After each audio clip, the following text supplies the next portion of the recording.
first is going to be a wood round. You're going to need any type of ribbon you like. So you can use burlap, you can use something with wire in it, you can use something sheer like this copper one, and you can even use raffia if you want to. I'm going to use some of this trim as a hanger. Here's that raffia. Whatever colors coordinate. You can use some type of a glue if you need to.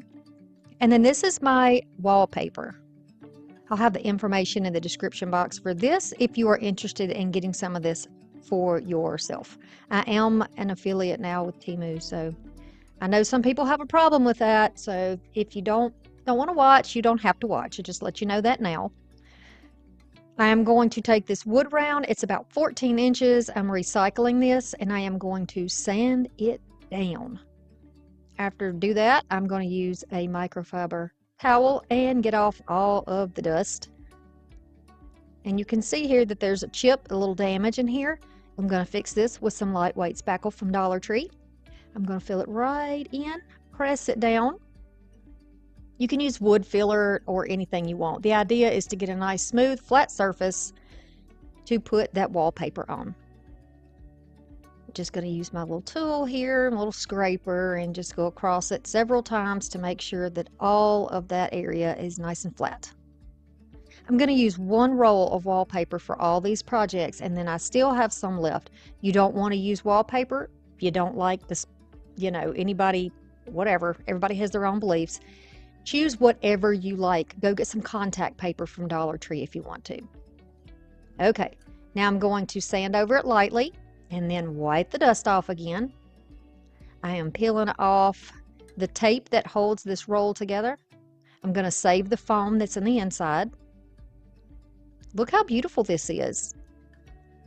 Like I said, choose any you want, and you can just use regular decorative paper, and you can even use wrapping paper if you wanted to do it that way.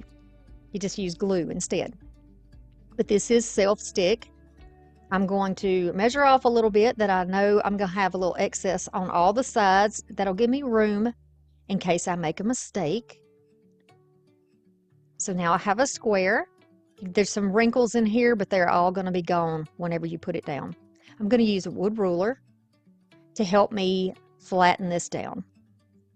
It peels off very easily. Now, whether or not this would work on an actual wall and stick for any long length of time and humidity and all that, I don't know, because I don't use wallpaper that I buy for that. I use it for crafting, and it works perfectly for my intents and purposes. All right, so I'm just going to kind of fold it over with the pretty side together to try to get my center, and then I'll drop one side. You can see it's kind of stuck to my finger. And I'll use my rulers to just push this down. I don't want to use a metal ruler because it could actually cut this, and I don't want that to happen. So a nice smooth edge wooden ruler is great. You can use a credit card, you can use a brayer, whatever you have, whatever works for you. Don't think you can't do it because you don't have exactly the same things I have, right? There's so many different ways to do things. You just pick which way works best for you. Now I'm going to trim off a good amount of what's overhanging on the sides just to get this out of my way, because as I'm moving it around, it can stick to the table and it just will make a mess. So I'm just going to trim it off a little bit and get my brayer. I'm going to go back over it with a little scrapey side just to make sure that everything is stuck back down and that I didn't knock anything loose while I was cutting. I'm going to make sure that I go all around my edges as well, so there's a good grip all the way through. I'm going to take my finger sander or my micro sander, and I'll go over the edges and just shear that right off. We're going to take off what we're not going to need, go all the way around and do that. And now you have a nice clean finish on the edges. Now I'm just trying to decide which orientation I like, so I'll know where the top is going to be for the hanger. Yep, I think this was going to work. So this is just some trim. I think this is something that my husband had bought for me from Amazon in a multi-pack, but you can get something similar at Dollar Tree if you like the look of it. But if you don't have it, You can use jute for this. You can use a piece of coordinating ribbon for this. You can use a different type of hanger if you want to. It's totally up to you. So I measured off about 18 inches, but I decided once I got it over on the back side, I didn't need that much. So I'm just going to trim off what I'm not going to use. And then we're going to add hot glue to hold it in place. A little more hot glue with a little scrap piece of cardstock to make sure everything's holding tight. It's very lightweight though, it's not heavy at all. Now I'm going to get my antiquing wax, of course. I'm going to offload a little bit of it, and I'm going to go right around the edge. I'm keeping it flat, going right around the edge so that the lighter color of that wood will be stained with that wax. If you're enjoying this so far, please consider giving me a thumbs up and subscribing to the channel. I would love to have you help me reach my goal of 100,000 by Halloween. I cannot wait. I can taste it. I can just taste it, y'all. All right, so once that's finished, you're going to let that dry. I'm going to be cutting 14-inch pieces, 5 strips of this copper meshy looking wired ribbon. If you fold it in thirds, you can get an idea of where you want your loop to stop. So one loop and let the other part be the tail. I'm going to hold this between my thumb and finger, and I won't let go of that. It's going to be like my clamp. I'm going to hold it in my hand clamp. I'll fold the next one and put that in. You want to try to keep those loops on top about the same size. If you want to measure and you have a way to measure to be sure, you can do it that way. But I don't do things precisely over here. It's a craft, right?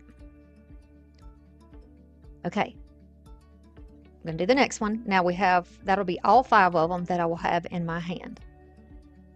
And I'm still going to hold them tight. You can adjust it a little bit if you need to adjust any of those loops, because I want them all to be the same size. Then I'm going to get one of these little zip ties. Make sure I got it in the right direction. I'm going to hold it in my thumb and then loop this through. Of course, I'm doing it without glasses, so you know, it's like threading a needle sometimes. And before I get it too tight, I'm going to grab a little scrap piece of this chenille stem, and I'm going to use that. Put it right in there with it, then tighten it down. Clip off that extra plastic from the wrap. And now I have a way to put this on the hanger. So now I can open up those a little bit, and when you use a ribbon that's got wire in it, it makes it so easy for the bow to hold its form. I'm going to wrap it around one side of my hanger.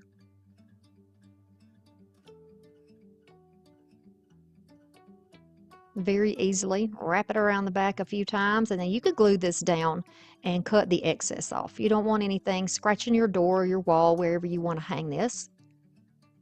Clippy clip. Press that down. And then I'll mess around with the bow some more. Now, if you are not the kind of person who thinks it makes any sense for you to fluff it, then put it on, then fluff it again and fluff it again, that's fine. I have a love for all things fluff. So I like that. I don't mind doing it. It's fun for me to do it, to play around with the ribbon. I like the textures and, you know, the potential. You can make so much with a wired ribbon.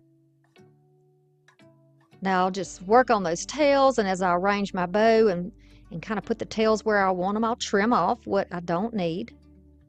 That's the good thing about getting a little more than you need. You can always trim it down. And then I decided I wanted to add some leaves on here. So I've got some leaves that I had from last year. You can get these often at on clearance at the stores after the season. So you can look there. You can get things from the thrift store. You can dismantle wreaths that you no longer want to use. There's lots of ways you can get greenery that's affordable. I'm going to clip this off because I love these oak leaves and I love the color of them. So I know I want that in there. And then I'm going to add these two off to the side.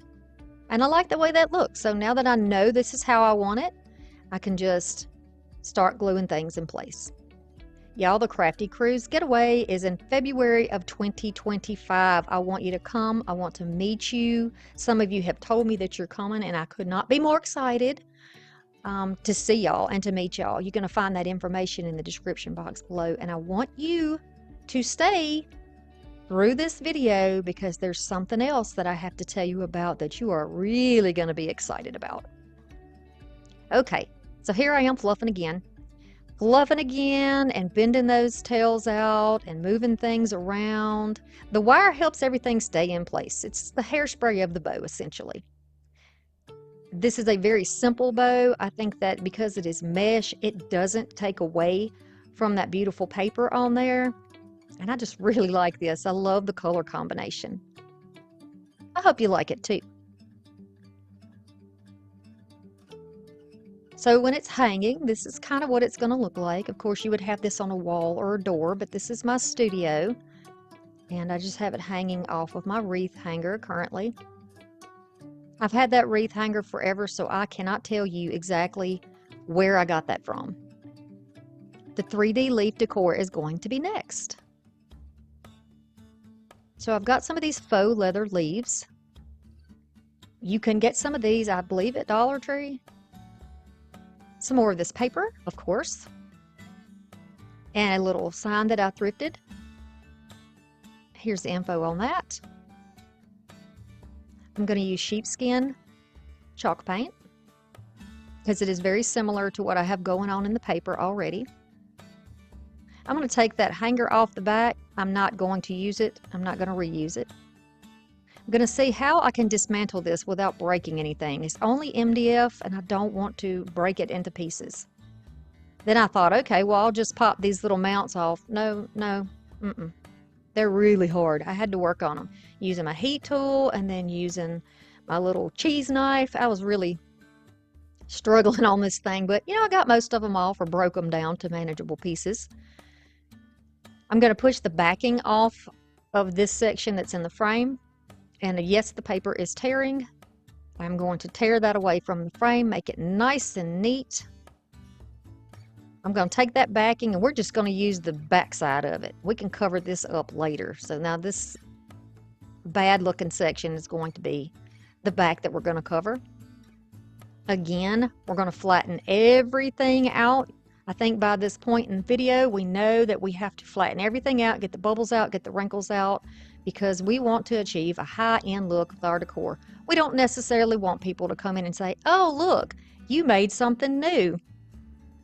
You might just want to have something in there and somebody says, that's beautiful. Where'd you get that from? And then you know. All right, same thing. Going to use a little sander and get the edges off. You can use an X-Acto knife. You can use scissors, whatever technique you like best. And you can use a sanding block too. That's what it's going to look like. We're going to work on this now. Can't use the back because I couldn't get those all the way off. So if you try to pull it off, on some things it'll peel off pretty easily, not a problem. But if you don't have that and you don't want to use something like Goo Gone or something with an oily, I can't use the oily stuff, you know, because I'm going to be putting paint on here and I don't want it to be a mess. So you just score it. Take some sandpaper and just score it all over. Take that gloss off, make lines all through it, almost like you're trying to erase it. Then I'm going to wipe off my dust, clean it off, put it back down, and this is just water. I'm just going to spray some water on here. That water is going to start soaking into all of those places. You can see it right now. It gets darker looking. It's going to soak into all those places that you just took the top off of, right? If you miss a spot like in the V, just give it another little squirt. You can use your hands to move it around. There's no glitter on this, by the way. There's no dimension. This is one flat piece. And I'm just going to rub it down on there. Let it sit for just a second. You know, go get you a glass of water, go get you a cup of coffee, and then come back and you can start peeling stuff. Now, it didn't work for me. Again, it was still on there strong, so I thought, well, let's just keep working at it. Let's just keep taking it off. So I was making more score lines on it, and then it was easier to get apart. I just couldn't start in the corner because it wasn't going to peel off in one section, right? So I'm just going to do this all over the whole thing, all over it, until it is clean. Then you're going to make sure it's thoroughly dry. Then I'm going to add my paint to it. So this is the sheepskin paint. It has a little bit of a yellow undertone to it. I think it's great for fall. And I'm going to put this all over here. I do one coat, and that is all that I needed. All right, it had already started to dry a little bit, so we're going to let it dry. So here's our backing. We've got the frame flipped over, and we're going to put this back down into the frame. Now you can just glue this back down. If you put glue on the inside and then put your piece down on it, it'll make the glue come out the front on your print, and I didn't want that. So you could just put it down in the frame, and you can just add glue to the back side of it. And then if you have any type of little craft sticks, or these are actually coffee stirrers right here. They're real narrow, little wood coffee stirrers. Use those. You can use felt for the back of your pieces if you don't want to waste your paint. I found these at the thrift store, a whole pack, so I like to use them just to give you an idea of what you could do to make it nice and pretty. So now that we have that beautiful wallpaper piece in there, we're going to start working on this piece that we painted. So this is the centerpiece, right? I'm going to get into my wax, of course, get as much off of there as I think necessary, and then I'll start putting this on the edges. I'm a broken record. I say it all the time. So if you've been here a long time, forgive me for repeating myself, but there are new people that come to my channel all the time, and we want to welcome them with all the tips and tricks that we know already, right? So I like to add it lightly and then go darker gradually, because it's just easier to do that way and you don't have a mess to clean off. I've also grabbed that little sponge brush that we used before, and I'm using that to go over the edges just to give them more darkening. That's going to give it more depth. After this is dry, and I just barely go over it with the heat, I'm going to go ahead and grab the little pieces of wood that we're going to use on the back to make new risers. Now these are little, they came out of a Target Easter building block set, but you can use the little ones that you can get from Dollar Tree, the little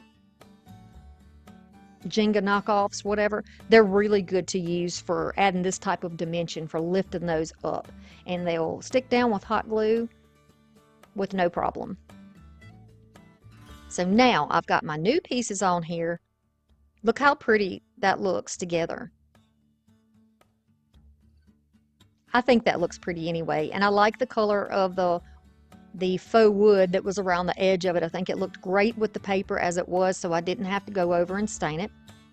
I'm going to add some hot glue on here, and then gently set this down without pressing it all the way down. I'm going to eyeball it and see that I have equal space. I'm using my fingers to measure in the top and the bottom, and then I can scoot them before I press them down.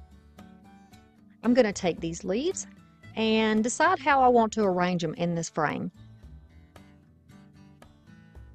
If you don't have these type of leaves, use any type you like, any type of leaves you have. Pull it off of a piece of garland. Like I said, take it off of a wreath that you're not using anymore.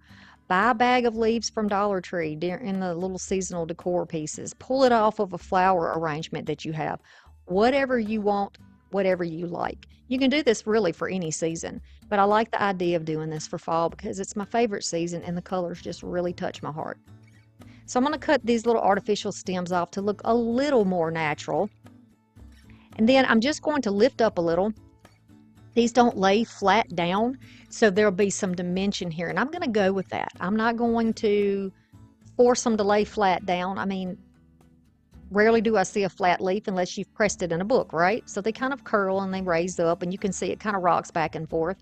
I'm just going to lift it up a little bit, and then one side and the center will be glued down on each one, and the other side will just be free to kind of float above that piece.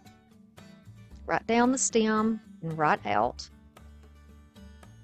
and then press it down and just give it a minute for the glue to set up, dry, whatever you want to call it. And then this is how it's going to look.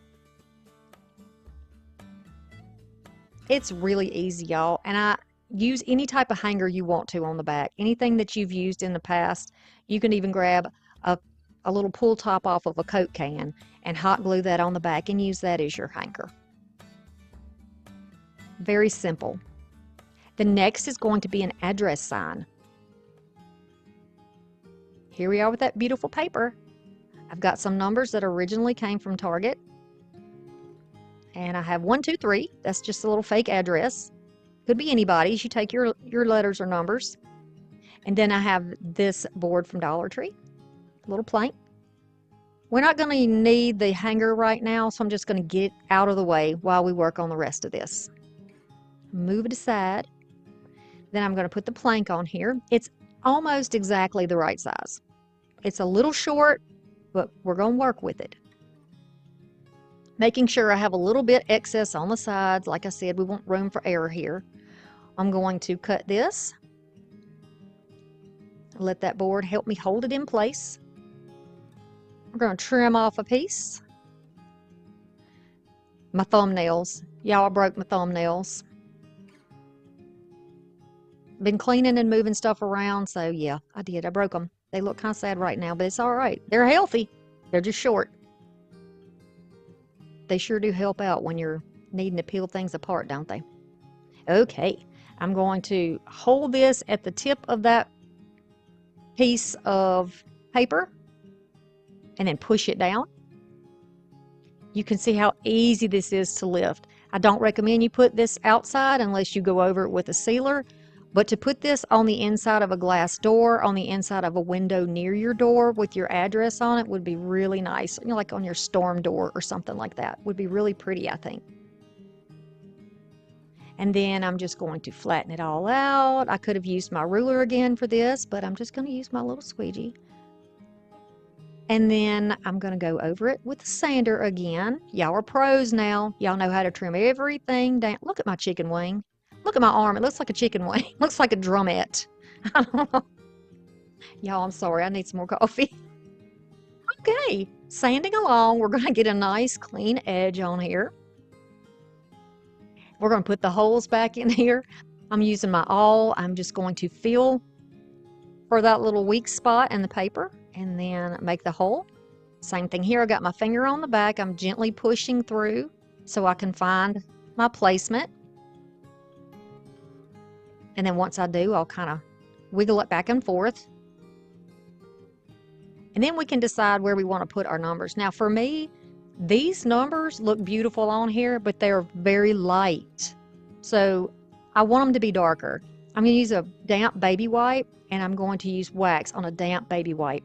This makes, people have asked me before, so I'll just tell you, when you use a baby wipe with it, it makes it more sheer.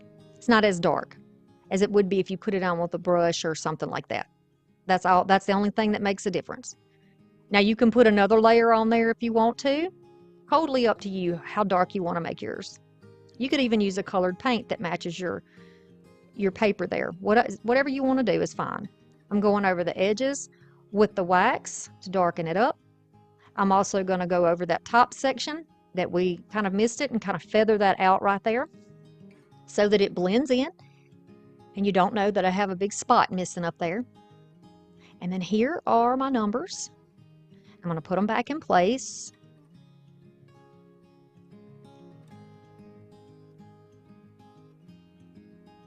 We're going to say my address is 123 Crafty Lane. How about that? 123 Crafty Lane. 123 Easy as Can Be Lane. Then I'm just going to eyeball these. Again, if you are a person who enjoys numbers and math and rulers, feel free to get out and check your measurements and put those in exactly. And if you're going to be selling the things, you know, you want to take care to do things the quote-unquote proper way. Yes, I did air quotes right then. I did the air quotes. I'm trying to get my spacing from the sides of the piece and the center of the piece correct and even. And then once you've got everything in place, it's going to look like this. And we can put our string back in. I'm just going to use my awl to help me push it through the front and grab it out the back. Do the same thing over here. I'm going to use the awl to kind of thread it through. Push it in, pull it out the back. And then when I get it as long as I like, I'm going to turn it over and I'm going to tie a couple of knots. Now in this knot, I'm not just going through one time through the loop. I do the loop and then go through another time or two. I used to do this when I would go fishing. That's how I would tie the hook on. I would put a couple of knots right there I would loop it through the loop a couple of times. So do you see what I'm doing? I want to say thank you for being here today and for being with me in this video 26 minutes in. Wherever you came from, however you found me, whether it was a shared video, whether I popped up in your recommendations, or if you're a subscriber, I appreciate you being here because your time is valuable and I understand that. So this is this pretty little sign. Hope that you feel inspired to make one of these of your own. Definitely. Such a simple thing, but all these pieces so far coordinate. And then we've got 2 more to go. So y'all stay tuned, but guess what? Here comes the surprise. Yep. Get ready. 1, 2, 3, go! Get ready for the ultimate Christmas crafting experience. Join Sammy from Unicorn Dust Designs, Brandy from Making It My Own DIY, Kendra from Late Night Creations, and Kay and Trish from Crafting Cousins for Christmas Crafting Live. Mark your calendars for Saturday, September 14th at 7 p.m. Eastern, when we will be going live for the ultimate Christmas crafting party, creating magical Christmas kits right along beside you. We will have 2 themes, Santa and Nativity, and you can choose a charming shelf sitter, a festive wood round sign, or go all out with a bundle which includes the shelf sitter, the wood round sign, and a bonus ornament. Purchase your kit now by clicking the link below. Deadline to order kits is Monday, September 2nd to ensure we can get yours to you in time for the party. Make it a big party by inviting your friends over for a night of crafting, food, drinks, and endless fun. Let's make this Christmas unforgettable, one craft at a time. Christmas Crafting Live, Saturday, September 14th at 7 p.m. Eastern. Don't miss the merry madness. Are you as excited as I am? I am so excited. The next is a mini tray from Dollar Tree. Same paint. I'm going to be using this again. It's the sheepskin. I've got a little bit of, we're going to call this raffia, even though it's a ribbon. Here's the info on that. I've got another piece of paper and this little wood tray from Dollar Tree. Look how beautifully this sticker comes off. Yes. All right, I'm going to sand down these pieces that are raw. Usually have a couple of little pieces of, rough areas on them. We don't want to hurt ourselves, so we're going to sand that down nice and smooth. We're going to wipe away the dust and the splinters and begin to paint. I'm going to go around the inside of the box. I don't have to go very far onto the bottom of the box. We're going to be putting something there, and this light colored paint is not far off from the color of this wood, so we'll be able to see this nicely on here. I think go all the way on the inside. We're going to do the whole outside except the bottom, and once it's dry, this is how it looks. This is only one coat. I'm going to kind of place this in here and see, and it is a little bit too big. That's okay, because we're going to trim it down, and I will show you how.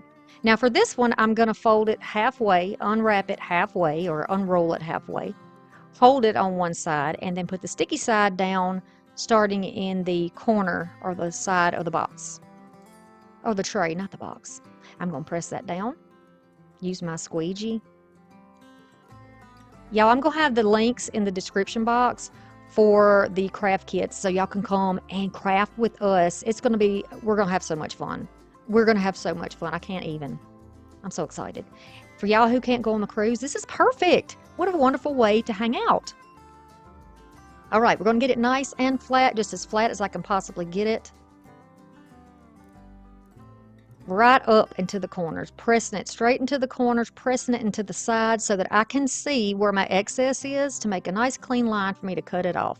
Now this flappy back piece is getting on my nerves. I'll just be honest about it. So I'm going to grab my scissors and cut that off, get that right out of the way. Hopefully not cut the box in half when I'm doing it. And then press it down, and then I will take my little tool here and then just start trimming off on the inside of this tray. I'm pushing it right into that corner. Sometimes it tries to kind of hop up. I don't know. I don't know what, it was probably user error actually. But usually I can put this down and it stays, but for some reason I was struggling on this day. That might have been one of those days where I had too much coffee. Now I'm going to just use my little weeding tool to pull up pieces on the side for the short pieces. The little easy thin pieces comes right up with that. But you can grab it with your finger too. If you're talented or if you have nails, that would be easy. I am going to wrap this. Now this has been done. People have wrapped the handles before. However, rather than using jute, I am going to use some of this because I think this gives it kind of a little boho look, and I like the idea of being able to use different things because perhaps you just ran out of your jute. Who knows? We don't want to stop for that reason, do we? No, you can grab some ribbon, you can grab some thin rope, you can use some raffia, you could even take one of those hula hoop skirts you get from Dollar Tree and then cut pieces off of that. That stuff will last you forever. It will, and it's really good for crafting. It's in my opinion. So we're going to go round and round and round, and as long as I'm holding this in place and letting it slightly overlap, I don't have to worry about adding glue. Not until I get back to the end, and then I'll add a dot of glue. We're going to do that on the inside of the box, but you want to keep it neat because you can, I said box again, the tray, because we want the tray to be neat on both sides, right? And then I'll just trim this off, and it's finished on both sides. And then we'll do the other side the same way, finishing it off on the inside. Then we'll trim that off.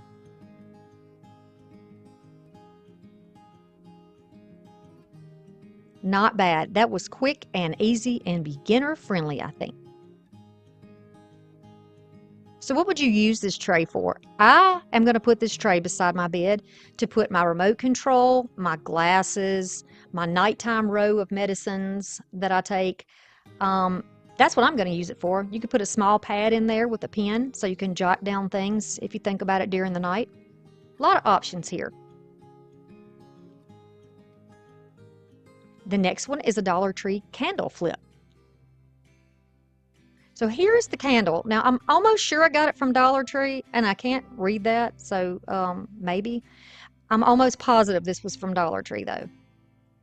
You can see it's two pieces. We're going to use some more of the beautiful paper. I'm going to cut this plastic off that is holding these. And see, it does lift apart.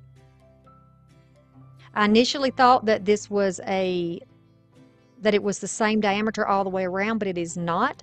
So to make up for that, I am going to cut this paper a bit larger, about ½ inch larger than I actually need it to be, so that when I go over, when I wrap it around, the excess will fall on the top and bottom and there won't be any spots not covered. You'll see what I mean in a moment. When I know that I have enough, I've rolled it so I can see where I can stop it, I'll just cut that piece off. We still have paper to use. Now we need to clean the glass, so I am just going to spray it with a little bit of my window cleaner and clean it off. You can use alcohol too if you have that. Wash it in soap and water, whatever you want. Just get your finger oils and all that off of it, dirt and whatever. Now I'm going to put it where it's at an angle. I'm not starting it on this. You could see, did you see where I started it there? If you didn't, go back and look at it so you'll see. Because when I roll it, it is completely covered now. The top and the bottom have excess. If you get a wrinkle, like I did, you can peel that back. And then I decided to just let it hang off and then rub it to get it to stay in place and to make sure that I didn't have any wrinkles. It would be too difficult to use a squeegee on a round surface like this. When I get back to the end, I can just trim off the excess. I used my sander. I know you didn't see that part, and I apologize, but the footage was damaged.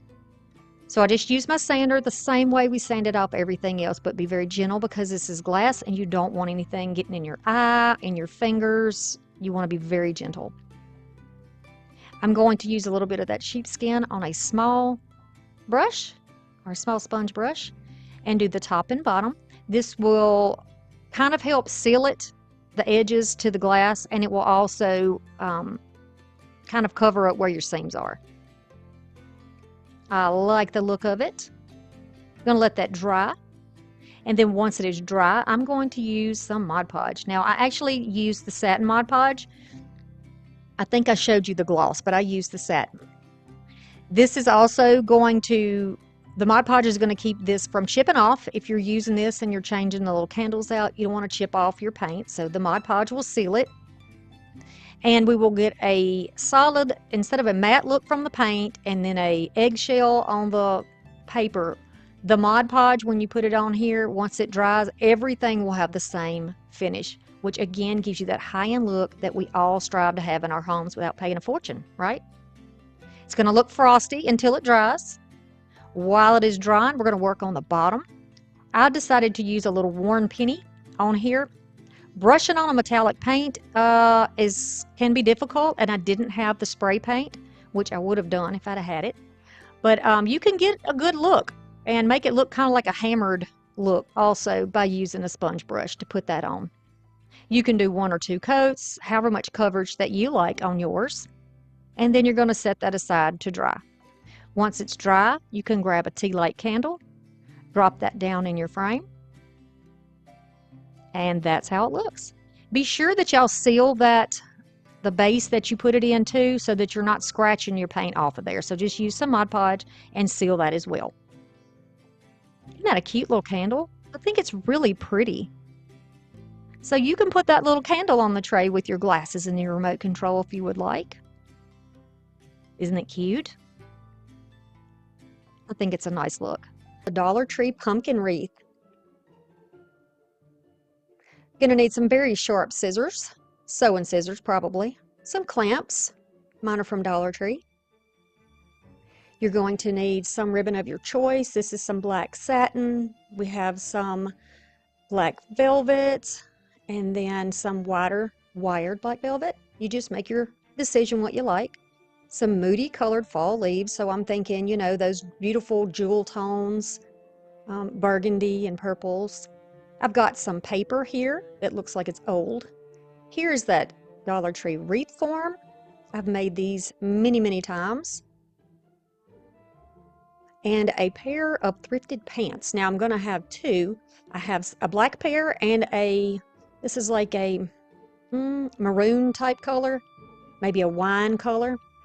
We're going to start with the wine color on this one, and I'm going to cut it out. First, I'm cutting it right down the front seam. Trimmy, trim, trim, and you can see my scissors are not sharp because these are craft scissors and they're not sewing scissors. I'm still on the lookout. I just haven't bought them yet. I need to get some better scissors. I know y'all. Y'all just do better than me, okay? So you can see how I've opened this up, and I'm going to cut it right down the middle. So right down the front center seam, right down the back center seam. That's what we're looking for because we're going to use one of these pants legs, and this just makes it a little bit easier. I'm going to trim it off where I just have the leg, and I'm going to put it on this form. Now I first put it on the form without anything underneath, just right on the wire, because I want to show you why we want to line this first. So I'm just fitting it on here and just looking at it, getting an idea of the size. It's going to be perfect. This is a size medium pants, just in case you need that reference while you're thrifting. These are very stretchy, like a velour, I guess you could say. We're going to call it velvet though. All right, you see how it sticks up even when you do it tightly? If you do it too tight, it's going to deform the shape of the wreath. So we're going to take one of these cloths that's a car washing cloth from Dollar Tree. It's the little white cloth with the fuzz on it, kind of furry like. And we're going to use this to line this first, make it nice and soft, and to not distort our frame before we put it back in the pants leg. Now I like to use my clamps to hold everything in place and to make sure that I have it centered. I'm making sure when I pull it that I don't pull it too tight and squish the form or make it sink down into the depressions between each one Get of those ready pieces for of the wire. ultimate Christmas crafting experience. Join Sammy from Unicorn Dust Designs, Brandy from Making It My Own DIY, Kendra from Late Night Creations, and Kay and Trish from Crafting Cousins for Christmas Crafting Live. We will have two themes, Santa and Nativity. Purchase your kit now by clicking the link below. Deadline to order kits is Monday, September 2nd to ensure we can get yours to you in time for the party. Christmas Crafting Live, Saturday, September 14th at 7 p.m. Eastern. Further details will be in the description box below for you. So you can see what I'm doing here. I'm going around using my clamps and making sure I have a nice padded rounded surface. Now that is exactly the look that I am going for. This is going to give it that padding underneath. Now protect your fingers and you can go around and start adding your hot glue. And you could trim up after you get your glue on here. I'm going to overlap a little bit onto that wire and then some onto the fuzz. And these little furry things work really well for this. One, because they're thick, and two, because of the nap on here. It's like a deep nap. It grabs onto that glue and holds it right there in place where it needs to be. So it works perfect for me for this purpose. If you don't have one of these, just run to Dollar Tree. They're $1.25 unless things have changed. Or think of something else that you might have that's thick that you can use. Maybe you could even double up and use the same pair of pants. Use one pants leg on there and then double up and put another one on top. That would work. But this doesn't have stretch in it and the pants do. So they want to kind of stretch over the frame and I don't like the look of that. But feel free to do it that way if you would like. Now once you have it all the way around, you can take your clamps off. We're just kind of using the clamps to hold things in place. You know how you put on stockings, y'all? You know how you put your hands down in there and grab it up? Or you put a pillow in the pillowcase? What it's like here. It's kind of like what we're doing. And I'm trying carefully not to break my frame because sometimes these wreath forms will snap. I haven't had one happen yet, thankfully. Thankfully. Hey, if you are enjoying this video so far and you like more of a budget-friendly but unique look, I would love it for you to subscribe to my channel where you will always get lots of inspiration and encouragement along the way. Okay, so I just brought that right over the top of the stem as well. Once I know how much I'm going to need, I'll leave myself about 1.5 inches, 2 inches excess on both sides and trim it down. Then I'm going to, you can see, I'm just going to kind of get my form to make sure it's perfect on both sides and hold it in place so I don't pull anything out while I'm gluing the other side. Push them down, just kind of pulling it to the back, but just kind of laying it toward the back, not really pulling it tightly. I'm getting an idea of where I want my stem to come out, kind of giving it some room there because we're going to be cutting a little slit. And then go around to the other side and do that one. And then when I know I have enough to glue onto the back, we'll be ready to go with the glue. And yes, I'm wearing my Charlie Brown, It's the Great Pumpkin t-shirt. I have two of them, one in black and one in brown. And I felt like it's August, I wanted to wear my brown, right? So I've cut a little slit and I'm just going to slide the stem through there and then adjust my clamps. Everything is nice and smooth. I'm going to make sure that the seams from the pants are on the bottom and on the top where they're not going to be seen. All right, and to glue this on the back. You can sew if you want to sew, but I don't want anything showing on the front side. I want it to be smooth. So I'm just tucking under and kind of rolling and tucking, putting the glue in and then pinching it together and having the clamp. So it's flat on the bottom. I'm rolling the top. Gonna add a little bit of glue, then press that together, put the clamp on it. I'm gonna continue around doing it just like that. Okay, it's August. Who's putting their fall decor up? Do you do your fall decor first or are you doing your Halloween decor first? Decisions, right? There's so many options. This is just why we love this season, right? This is why we love it. So I'm going to continue to go around here with our beautiful little wine-colored pumpkin, burgundy, wine, maroon, whatever color you want to make this. I'm placing this down. I got this in the thrift haul that I showed y'all on my channel. If you want to go and watch that thrift haul to see what else I got, feel free to run over there. But I got this, the same, both the pants in the same trip. And this is going to give you a nice even back. Now the thing is, you're going to see a little bit of glue most likely. You could always use sewing glue. Remember, for time's sake for y'all, I have to do something quicker so you can see the video, right? So that's why I use the hot glue. But you can go back over it with a little paint because it's going to be kind of messy looking in the back. No matter how careful you are, it's going to be a little messy. Or you can just line the back with something else. I'm going to have mine against the wall, so it won't matter. All right, I'm going to take that thinner satin ribbon and we're going to use that to make the stem. You don't have to be too particular. You can use jute, you can use whatever you want. I just thought the look of this was a little bit better for moody decor. I didn't want it to look boho or rustic because it's moody. So I thought the satin with the velvet would be really pretty. And I'm just wrapping and trying to make sure that when you wrap, if you go round and around in exact circles, all you're going to do is cover the bottom. You're going to have to like jump up a little bit, just like this with the glue, just like that. Oh, excuse me, a little cough, a little dust in here. Got a lot of stuff out of the closets to get decor going and to get my house decorated, and got a little dust stirred up. Okay, sorry about that. So you're going to just continue to wrap that around there until all of your wire is covered. And then, of course, you can trim off any excess.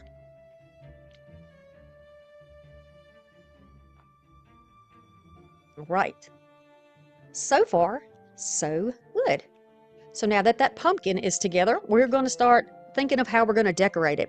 I knew I wanted to make some leaves with this paper. I've seen this on Pinterest where, you know, you kind of cut out leaves from any type of paper that you like. And I like the idea of this looking sort of like an old book or newspaper. So I'm just going to trim it out. Now, the leaves are serrated or they have a bunch of little jagged edges on it. You don't have to worry about tracing over every one of those edges. You just get the basic shape of that leaf and then let your scissors do the rest of the work.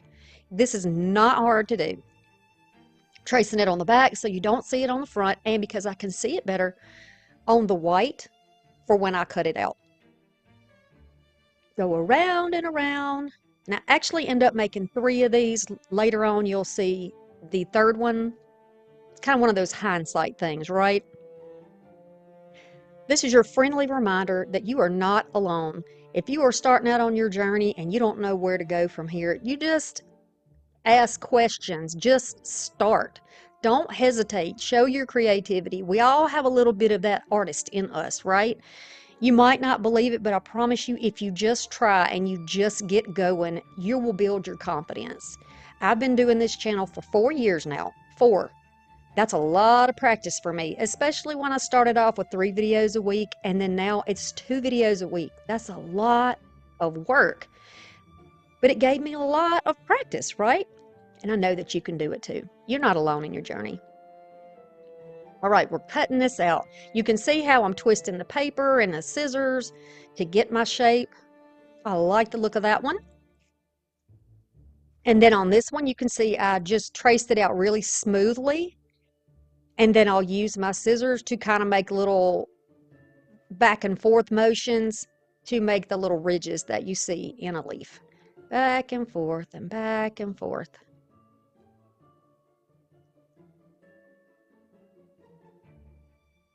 And I think those are going to work.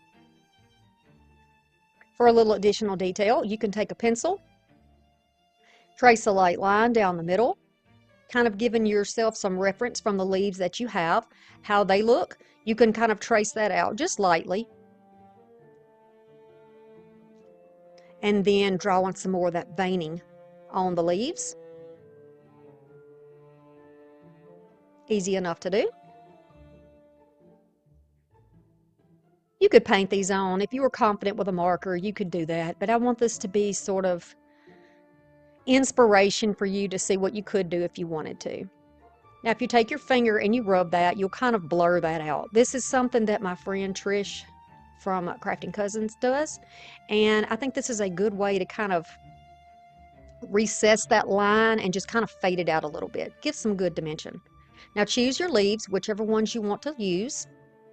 I'm going to go over here with my bigger ribbon. It has a wire in it, and I like the size of this compared to the size of the pumpkin. I think a single easy bow here is going to work perfectly for the top. We want elegant and simplistic, yet rich and beautiful and dark and moody. This I think is going to be perfect. And this is fall inspired, dark and moody. We're using the leaves and just showing you that, not everybody likes fall with bright orange. Some people like a darker, richer look. So this is what I'm doing this. This is how I decided to do these fall videos for you guys, because people have been asking, and I wanted to show you that it is doable. Just change your mindset a little bit, change your color scheme a little bit, and take the inspiration. And if you don't like moody, then you can always do this same thing in the different colors. Now, I like the size of the bow. I used about 3 feet of that ribbon to make it.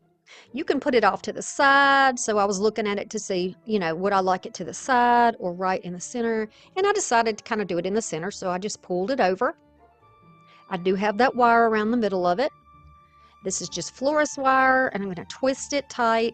You can use some type of a twine to tie your bow on if you would like, or you could use a thin ribbon. Totally up to you how you want to do that. I'm just going to tuck those ends right in between the ribbon that is on the stem to hide it and protect our surface. By the way, you do not want to use heat on these velour type fabrics or velvet type fabrics, because when I was trying to remove some of the glue on the back, it was actually kind of scorching the fabric. So yeah, you don't want to do that on the front. Definitely don't want to do that on the front. Just a little public announcement there. Now you can dovetail your ends. You can do whatever you like with the ends of your ribbon. And start laying out your leaves to see which ones you want to use and what type of pattern you want to use. I'm loving these colors, and I don't think I have ever, maybe one time years ago, done this color scheme on my channel. So I'm happy to bring this to y'all, and I really do hope that you enjoy this and the next project. So let me know in the comments, is this what you had in mind for moody fall in your own home? Are these things that you would use in your own home if you have a moody scheme in your house or a moody decor in your home? I'm just going to tuck these here and there around the bow. This is easy to do. Little hot glue is going to hold it in place. Now these leaves came in a package. Oh, I probably have had these for a few years now. In some multi-packs of leaves, they have darker leaves, lighter leaves, just a variety of colors. Well, I picked out all the darker ones that I wasn't using and put them in a Ziploc bag together. So that's why I had all these. And some of them look like they came from different packages. Very pretty, I think. And I was so glad to have these, to find these, and be able to use these. I almost want it to look like the leaves are falling or cascading down the pumpkin. I like that, cascading. That's fancier, right? Now you can bend your leaves to give them a little bit of, texture, to give them a little lift like this one. You can bend the edges. You can crumble it and then open it back up so it's wrinkly, like, perhaps a leaf would be if it was laying on the ground. It's totally up to you. I am going to give you a little, another option for your leaves, the ones that we cut out, in just a moment. So hang tight. I'm going to give you another option.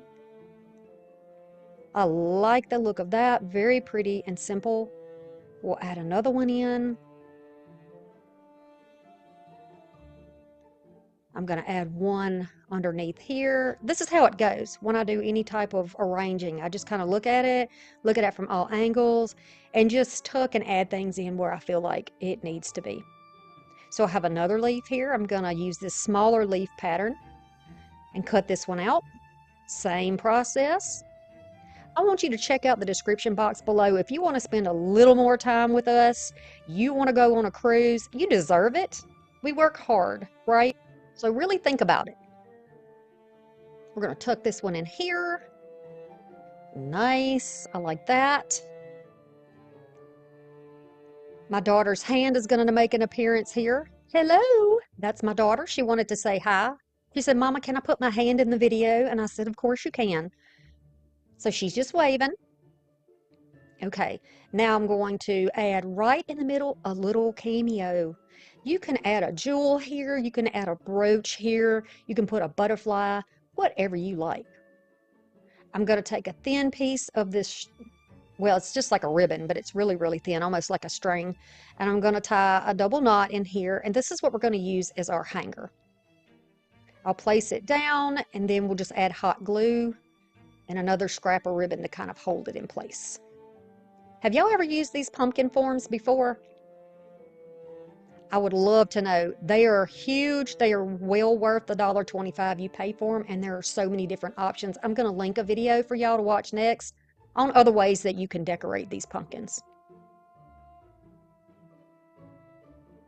All right, so I'm taking a little bit of antiquing wax, and this brush is a little bit thicker than I thought it was. I was looking for a finer application, and I got it a little bit thick, so just, pretend like it's not so thick, but you get the idea. You could use this instead of using the pencil just to have a little bit of veining in your leaves if you like. And you can also go around your edges and deepen that up, totally up to you. Make it your own. That's what it's all about. If it's something you enjoy and it brings a little happiness to you and a smile when you see it, then it's perfect and exactly what it needs to be for your home. Home is what we make of it, right? Make it something you love. Make it a reflection of what you enjoy and love. Now, don't get this on your beautiful fabric. We don't want to do that. I love this little fat, squatty pumpkin. I like it very much. And this is the first look.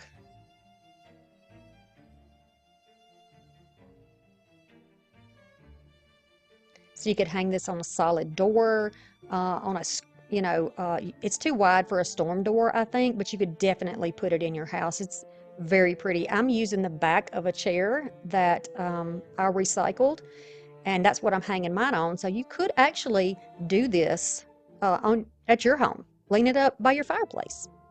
Hey, come check out my new videos on Mondays and Thursdays at 6 p.m. I'll see you in the comments. The next project is the Dollar Tree Queen of Fall. We're going to use some oil rubbed bronze spray paint because I like it. It's slightly metallic. Some more of those beautiful leaves. Some building blocks. Some recycled greenery. Some little roses I got from TEMU. This is from Dollar Tree. Love her. Thought I had the man too, but I don't, but here she is. Going to use some more of the velour. We're going to use the black, and we're going to use that lovely wine color and a canvas from Dollar Tree. You don't even have to take it out of the plastic. All right, so we're going to take that pants leg, and we're just going to put that right down in the pants leg. Make sure that your seams are on each side. This is so easy. I'm using the black on the bottom, so this is black on the canvas. We're going to mix it up though. All right, so we're going to make sure we have a little excess. I have about 1.5 inches left on this end. I felt it with my hand, and now I'm cutting it out. Make sure you have it on the other end too. I'm going to cut little slits and trim off the excess. This is the end that is the ankle part of the pants, so it already has a hem in it. I'm going to trim that elastic piece off. It's thick. We don't want it in the way, so we're just going to cut that off. I will run some hot glue between the canvas and the leg of the pants or the fabric. I'm going to trim down those corners again. I didn't want to cut off too much and have that canvas showing, so now I'm going to cut it again. And this is going to be the flap that goes right over the top. So we're sealing the canvas inside of there.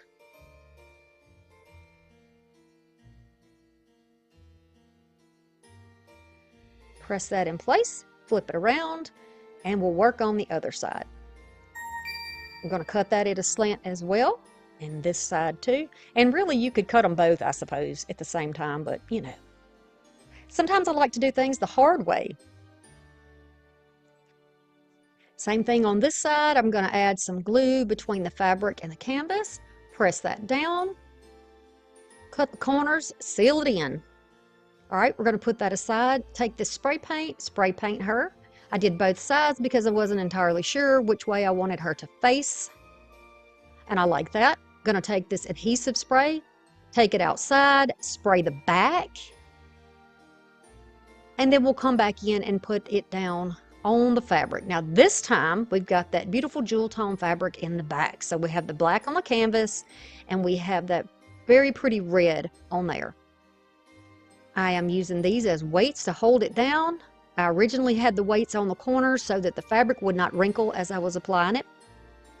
Once you remove your weights, and really this is almost instant. You don't even have to wait. I just did. I took a coffee break. We all need excuses for coffee and water, don't we? So I just took a coffee break. I'm going to do the bulk of the cutting. You can see how this is stuck on so well, no problem. None at all. Got a little lint to pick off here, of course.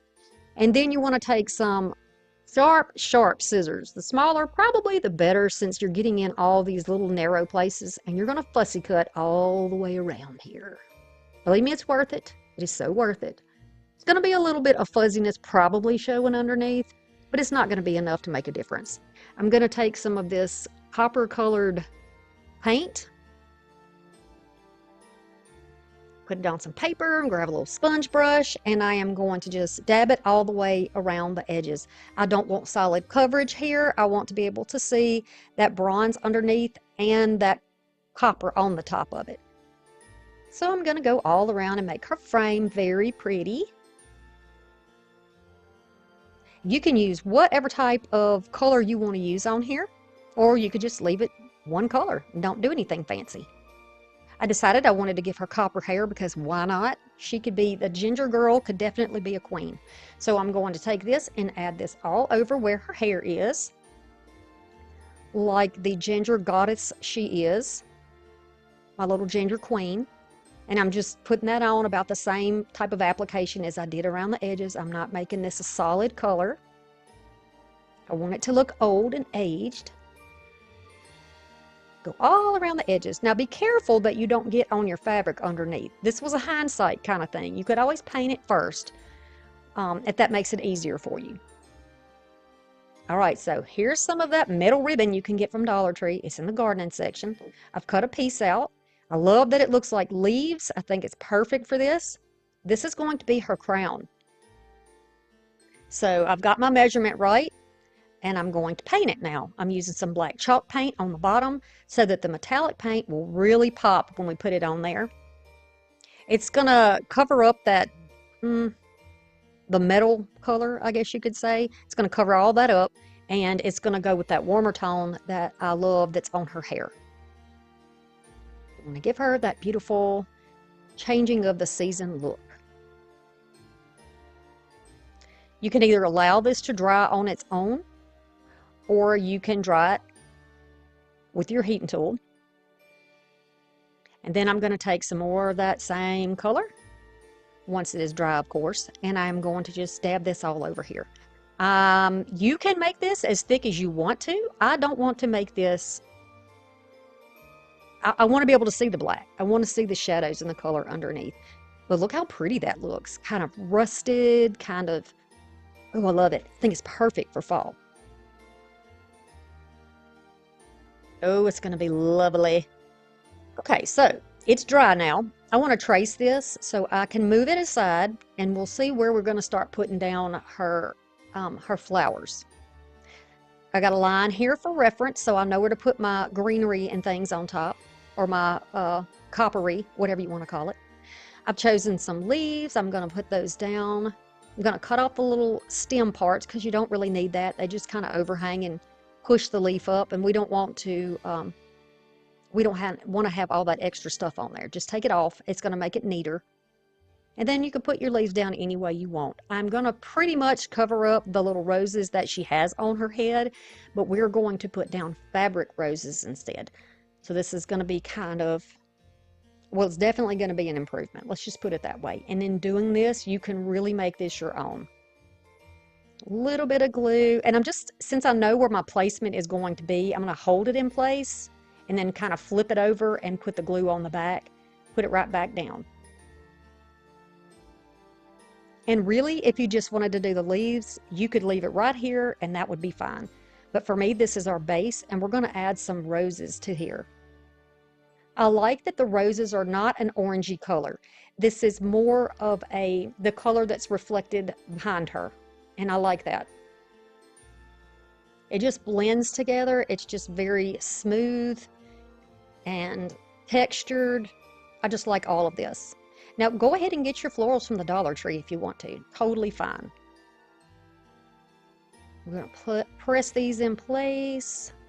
Looking all around, I decided to grab this. I thrifted this. It looks like it was from Michael's about a coon year ago. But you know, when you see something you like, you just get it.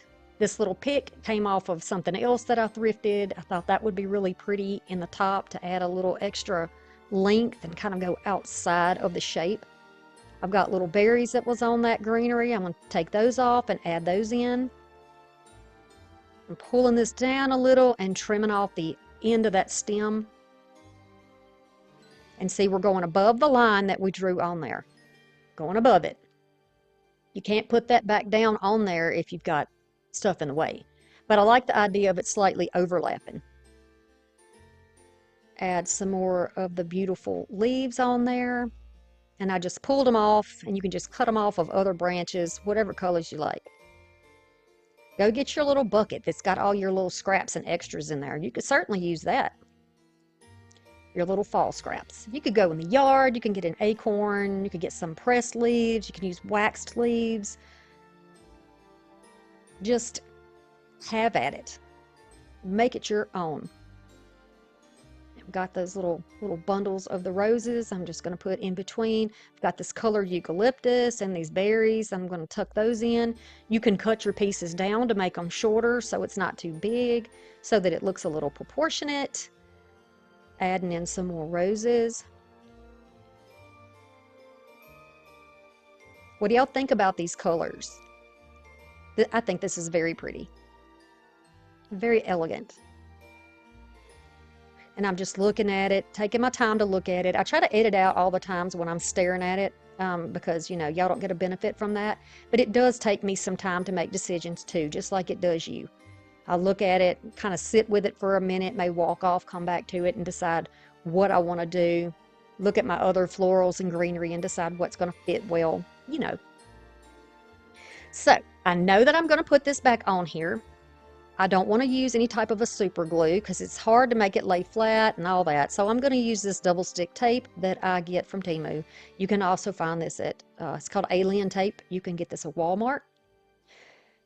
I am going to add this down, just taking it in little tiny sections and putting it on the bottom of that so that you can't see it through the leaves that are on the top.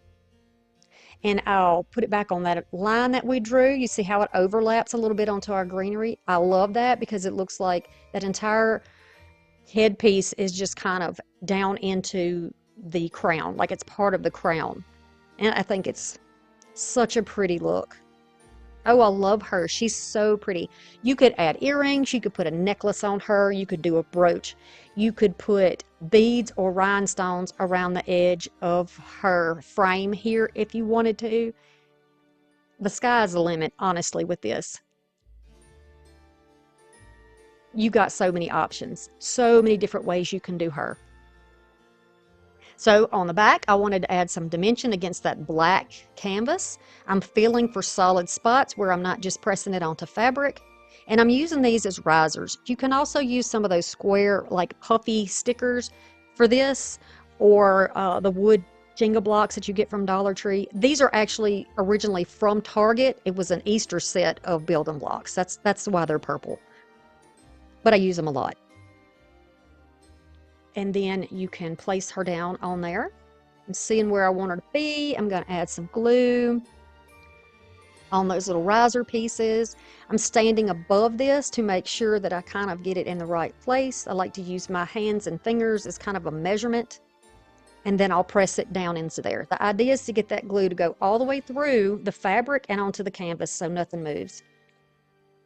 And to finish this little beauty off, we are going to add butterflies wherever you like. You see all the options. These butterflies come in a huge package from Dollar Tree.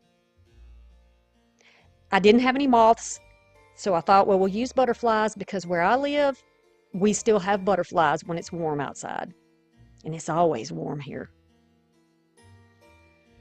Just put these wherever you want. They could be all the way around her frame. I like the idea of one standing right there. And she's just too cute to me. Think of all those cutouts you can get from Dollar Tree and different ways that you can use those. And the pumpkin wreath form too. I mean, so many different ways. So for my hanger, I'm just going to use some of that same satin ribbon and just a little bit of glue to put this on the back. It's about 14 inches. Then I wanted to add a little bit more color down here on the bottom. So I decided to add a few more of the leaves. I still had them. I mean, so why not use them? You don't have to do this if you don't want to, but I think it makes a pretty look.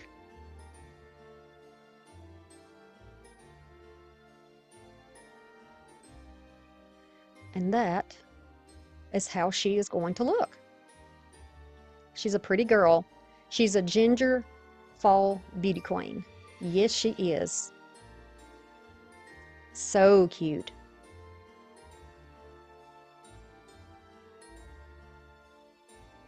Here she is displayed on that same chair back in all of her fall and autumn glory. Thank you so much for being here today with me and taking my instruction and feeling inspired by it. I want you to know that I do believe in you, and I know that these are things that you can do on your own. That's why I do my channel. A Thanksgiving or fall centerpiece. This is where I got my inspiration. I thrifted this piece. It looks like it came from Hobby Lobby in 2016. Some Dollar Tree ribbon. And I'm really just trying to find some ribbon that's going to match the colors that are in that little sign. And then this one.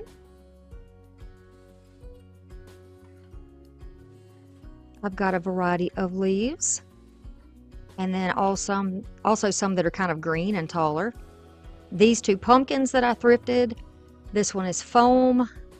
Got some damage, but I'm not really worried. I mean, natural pumpkins have dents and bangs too, right? And then this one is actually plastic, and it said platform on the sticker, but I'd already taken that off. It is hard, so there's no way I'm going to put a dowel rod all the way through it. So I just thought, let's get the Gorilla Glue and see if this will work. So I put it in there and kind of forced it down into the little glue gun to make sure that it was really flooded and I had a good amount here. It is flat, there's no lip, so it should grab hold to the little dimples in that other pumpkin, the foam pumpkin, and it should stick together fine. So I wanted to see if this was going to work for me, and I am very pleased to report that yes, it did absolutely just fine by itself. Now ideally, if you've got some damage to one of your pieces, you might want to consider putting that in the back, but since it's a centerpiece, you know, we want all sides to be pretty or presentable anyway, right? So thankfully this sits right on top, and because it is a sign, it already has a bottom on it, and that is going to help us to put this down flat on the top. I'm just using my double stick tape. Press it down.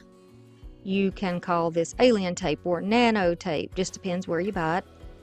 I get mine from TEMU. I do have that in the description box below if you want to look at the pricing there, because it's the cheapest place that I have found it so far. I'm also going to take my hot glue and add just a little bit, because you know on the top of the pumpkin it has a little indentation. So I'm just going to add a little bit there so there's no gap. All right, and everything's sticking together well, no problem.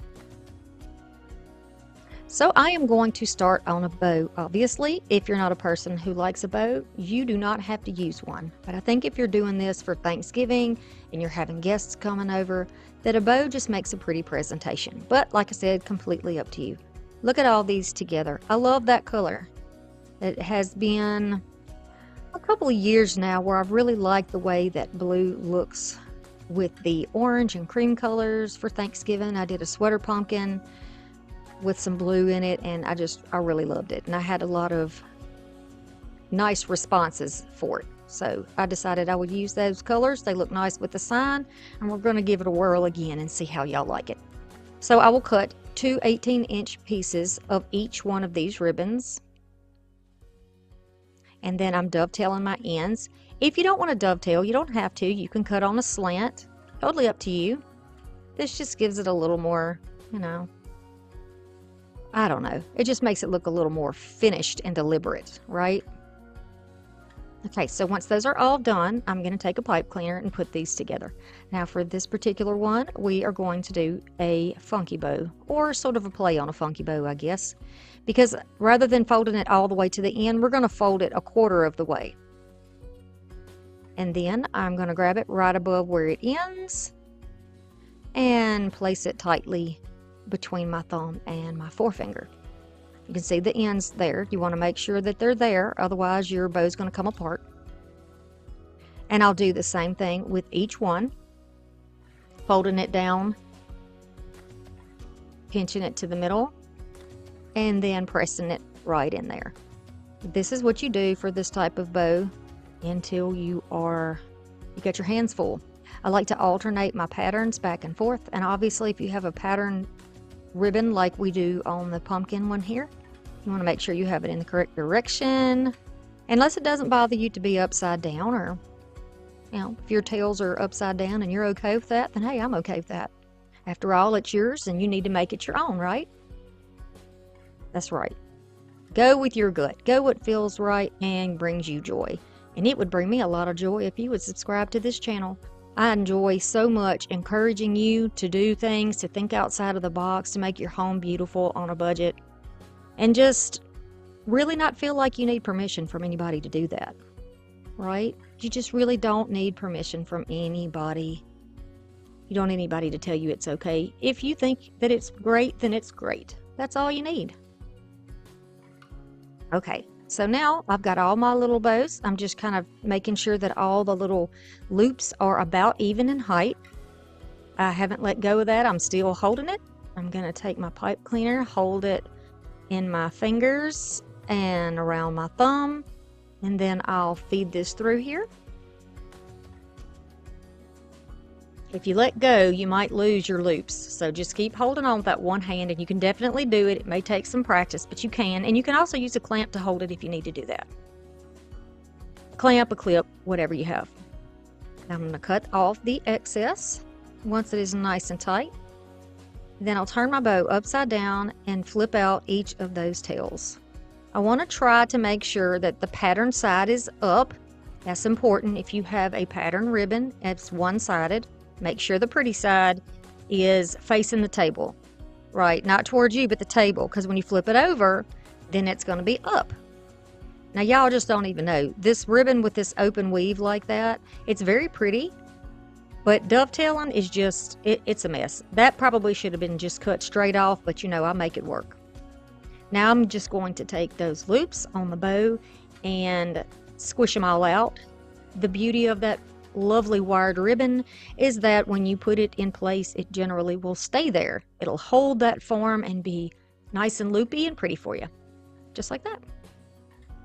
So then you can go in there and fix up anything you need to fix up. This was driving me nuts. I could not find a way to cut it that looked decent. It just looks crazy. It just looks plumb nuts, doesn't it?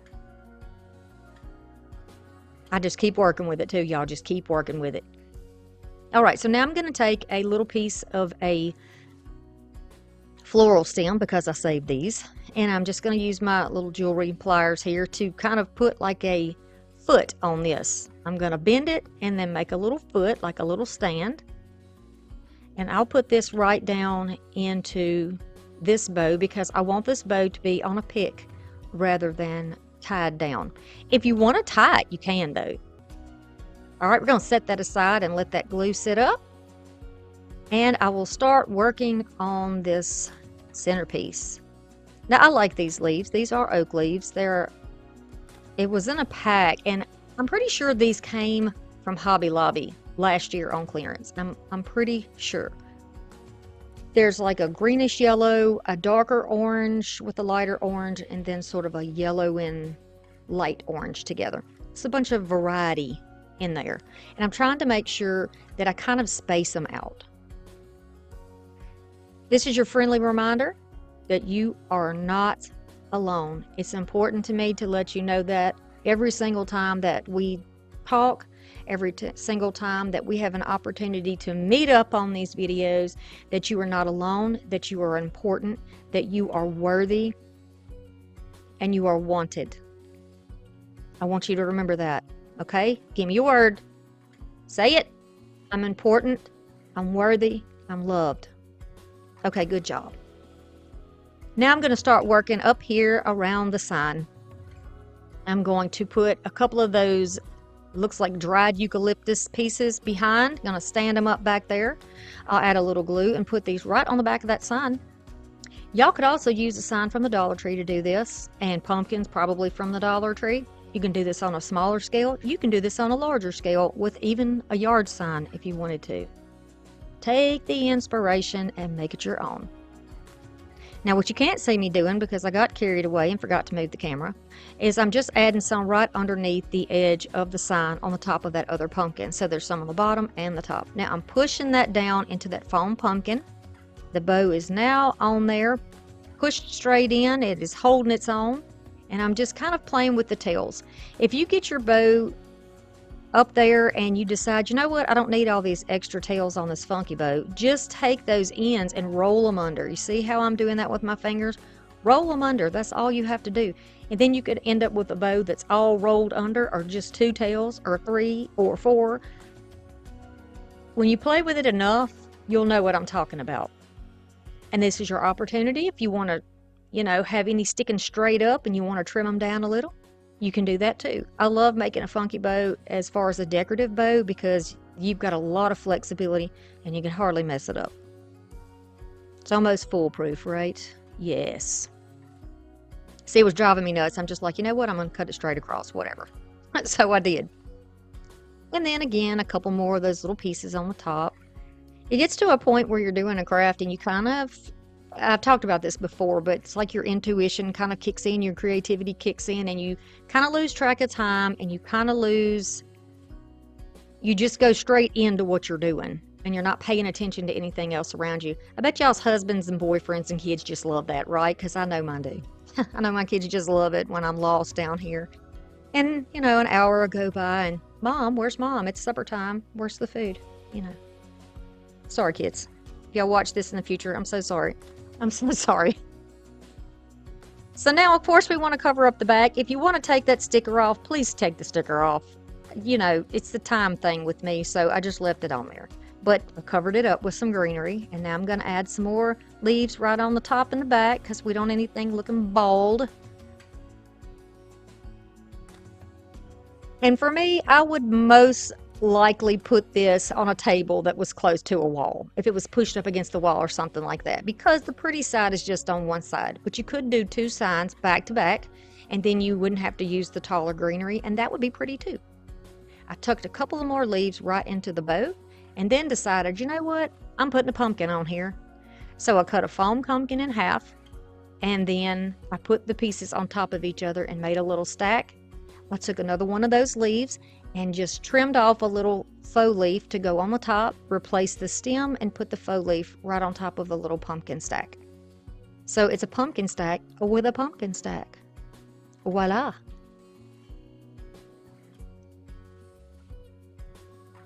This is how this piece is going to look. I think it's festive and pretty. I think this would look great in your home all the way through fall. I think it would look great on your Thanksgiving table, or maybe your buffet. Maybe on your front porch as your guests come to see you. And you know what? If you don't have family that comes to visit you, That doesn't mean you can't celebrate if that's what you want to do. You can do something special. You're worthy. You're important. You need some joy too, right? Make it for yourself. Have a turkey sandwich. Okay, so now this is a Thanksgiving or fall wreath. I love this, y'all. All right, y'all saw me with my thrifting haul that I did a few months ago. That's where I got that trim from. These are fake leaves from Dollar Tree. They're that faux leather. Then I've got some ribbon that I thrifted. Somebody graciously left plenty on this spool. And here's another sign. I believe it came from the same place, but this one did not have a sign on the back of it, or a tag on the back, I mean. This is a wreath that I have used before. It is just wrapped with a rope. You can have one wrapped with rope, or you can have burlap wrapped. That would be perfectly fine too. Now, I knew I wanted to take the base off of here without breaking the base because I thought that would be great to use on other projects.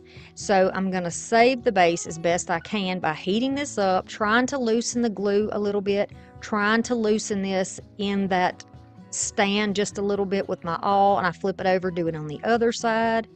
I finally turn it over on my table and whack it with a hammer, and the end came cleanly away. Now it's got a little bit of a rough edge there. You can see where it came from. I'm going to take those nails out because a lot of times they will have nails in there too. So just be careful, don't hurt yourself. And then I'll just sand this down so it's nice and smooth, and there'll be no splinters and no messy looking on the bottom. If you want to go over that with some antiquing wax and let that dry, you can do that too. I just left mine just like it is. So I'll flip my wreath over, and I'm going to take this trim and go around the edge of the back. And I'll just press the solid piece down so that the loops are going over the edge. And, you know, if you see me do it this way and you like this better than the way that I actually do it, then you can do this in reverse. You could just do the same method on the curved side or the front side of it. You can totally decide. And you can see the difference as I'm gluing it on here. I won't show you the whole process because, frankly, I'm out of frame. Of course, I mean, it wouldn't be one of my videos if you could see everything I was doing, right? Look at that. Why does that remind me of pumpkin pie? I do not know, but that is cute. And it's exactly how I thought it would be. I love it. It is so similar to the color of these faux leather leaves. That just tickled me to death too, because I've been wanting to use these on something this year. So now I know where I want them. I'm just going to lift them up and glue them together. And then I'll do the same thing with the other ones. I'll leave them in the position they're in because I know I like it like that. That's the right position for me. I'm going to cut the little stems off. We don't need those in the way. You grab those off the top. And I guess this would be an oak leaf and a maple leaf. Is that what I'm looking at? For those of you who know your leaves, because apparently I don't know my leaves. I think that's what we're looking at. Okay. So I know I want them like this. I'll hold them where I would like them to stay and flip them over. Then add the glue because I can't see from the front when I'm on the back. But I know where I envisioned them. So I just flipped it over, put the glue on there. And now, when I flip the sign over, they're exactly where I wanted them to be. And all I have to do is kind of get that little barn and a silo sign just kind of sized up and make sure that they're pretty much in the center. I'll add some glue behind the leaves and press them down. I don't want to press them all the way down because I want them to have a little movement, meaning that they're not, that they stand out a little bit. Did that make sense to you? You know what I'm saying, right? It's not all curved and glued flat down. Okay, so I'm going to take some of that beautiful ribbon, which matches perfectly with this, and just make a very simple bow to go up there at the top. Bows are not necessary. For those of you who do not want to use a bow, this would be perfect without the bow. Again, I like to give those options for people who want to change it up just a little bit and who enjoy bows at holiday time or just, you know, really like that pretty country look of a bow. I'm just tying it off with some jute, and I'll make a double knot. and then cut it off because it's such a light piece of ribbon and a small bow that a little bit of hot glue is all we need to hold that on there. I'm going to cut these at a slant, so no dovetail on this bow. And then I'll just figure out kind of where I want it to be, put a little glue on the back, and push it down in place and just hold it for a minute. Sometimes the bows will, especially wired ribbon bows, will kind of lift up a little bit, and I don't want that to happen, so just being careful. Now I'm going to make some faux tails. I'm just going to take about 8 inches folded over, cut it off, fold the ends together, and then I will cut these into a dovetail. That just gets twice the work done in half the time. Squeeze them on the bottom, add a little bit of hot glue in there. Protect your fingers, everybody, protect your fingers. And then you can, I'm going to put it, making sure I can put it on the back of the sign, because you got to have something to put the glue on. And I'll just push it up onto the back of the sign, and it will have those little faux tails just poking out. Very cute. It extends that pattern from the top left down into the right corner, and it's just a little something unexpected. Again, feel free to do it your way. If this is not something that you appreciate or enjoy, then you don't have to do it at all. Or you could maybe add another little small bow down there if you would rather do that. Now, just because there's blue on our turkey and there's blue on the baby's dress, I thought, let's just add a little bit of blueberry in there.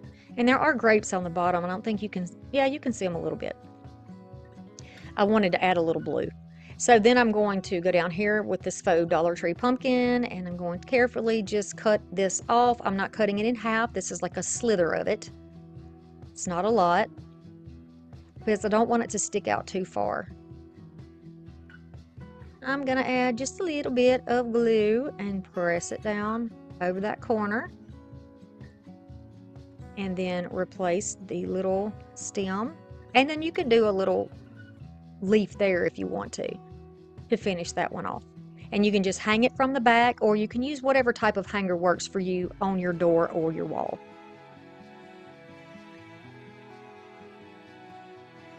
This is another thing that would be really pretty, I think, on the porch.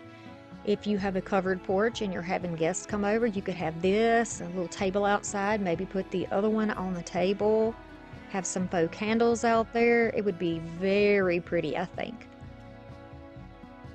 I just love an old-fashioned Thanksgiving and fall. There's just something about it, and the innocence and the memories of childhood. I just love it. Now this is a Thanksgiving or fall treat jar. Here's some more of that beautiful trim. I'm going to give you 2 options for this. This is a candle jar.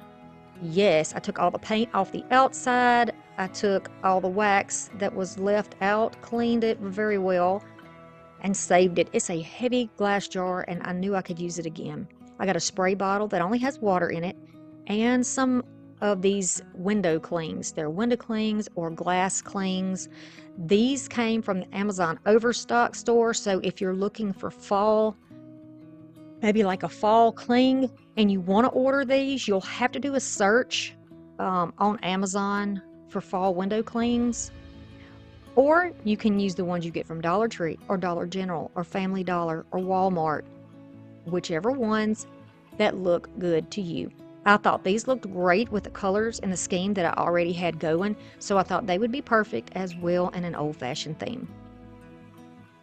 I am going to give it a good spray of water, just following their directions here, mist it with water, and then I'm going to find my placement. This is the one I chose. There are a lot of beautiful options here.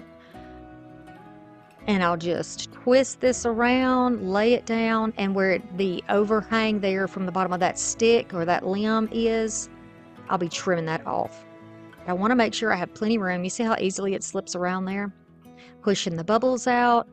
It's thin, so it's nice. It looks almost like this is painted on, and it's got that sort of a watercolor look, which makes it great. Now, if you don't have an old candle jar that you want to recycle, you can use any type of jar that you already have at your house. You can get jars and glasses from Dollar Tree as well. I'm going to choose a couple of birds to add on here because it comes in so many different limbs and leaf pieces. You can really customize this to make it your own. And that's why, even though it seems like such an easy thing to do, I had to show y'all that there are so many different ways that you can make it your own for cheap. For cheap, right? I paid $5 at the Amazon Overstock store for this entire pack of these window clings. I sure did. And in the beginning, when I bought it, I thought that it had several of the same page in there until I opened it to get it out and realized, oh my goodness, all of them are different. You may be seeing these again in another video. So I'm just going to add these here and there. And you know, if you got a good jar that you really, really love, you can take these off after fall and you can put Christmas on here. Then you can do Easter on here. Then you can do a happy birthday. Totally up to you. You could do something for Christmas and then put peppermints in here or candy canes, just about the right size for the regular, those short candy canes. That would work too. I also thought when I was making this, if it's on your Thanksgiving table, wouldn't it be a lovely sentiment if you had a pad and a pencil and everybody was to write one thing that they're thankful for this year and then put it in the jar and put the lid on it? Put those at the end of your day, put them in a Ziploc bag, put them away, put them in an envelope, save them for next year, and then next year read what everybody was thankful for the year before. And that would be such a fun thing to do. All right. Now, easy enough. And when you need to add more, you just squirt a little more water on there. And when you are completely done and happy with it, then you can just pat it dry. Now for the lid, you can leave it with nothing on it. Or if you would like to, you can take a little bit of that trim and add a little hot glue and put this around the top of it. And so this will overhang the edge of it and give it a little more of a decorative look. You can use rickrack. You can use, if you had, let me think of what else could we use on there. Baker's twine would be pretty.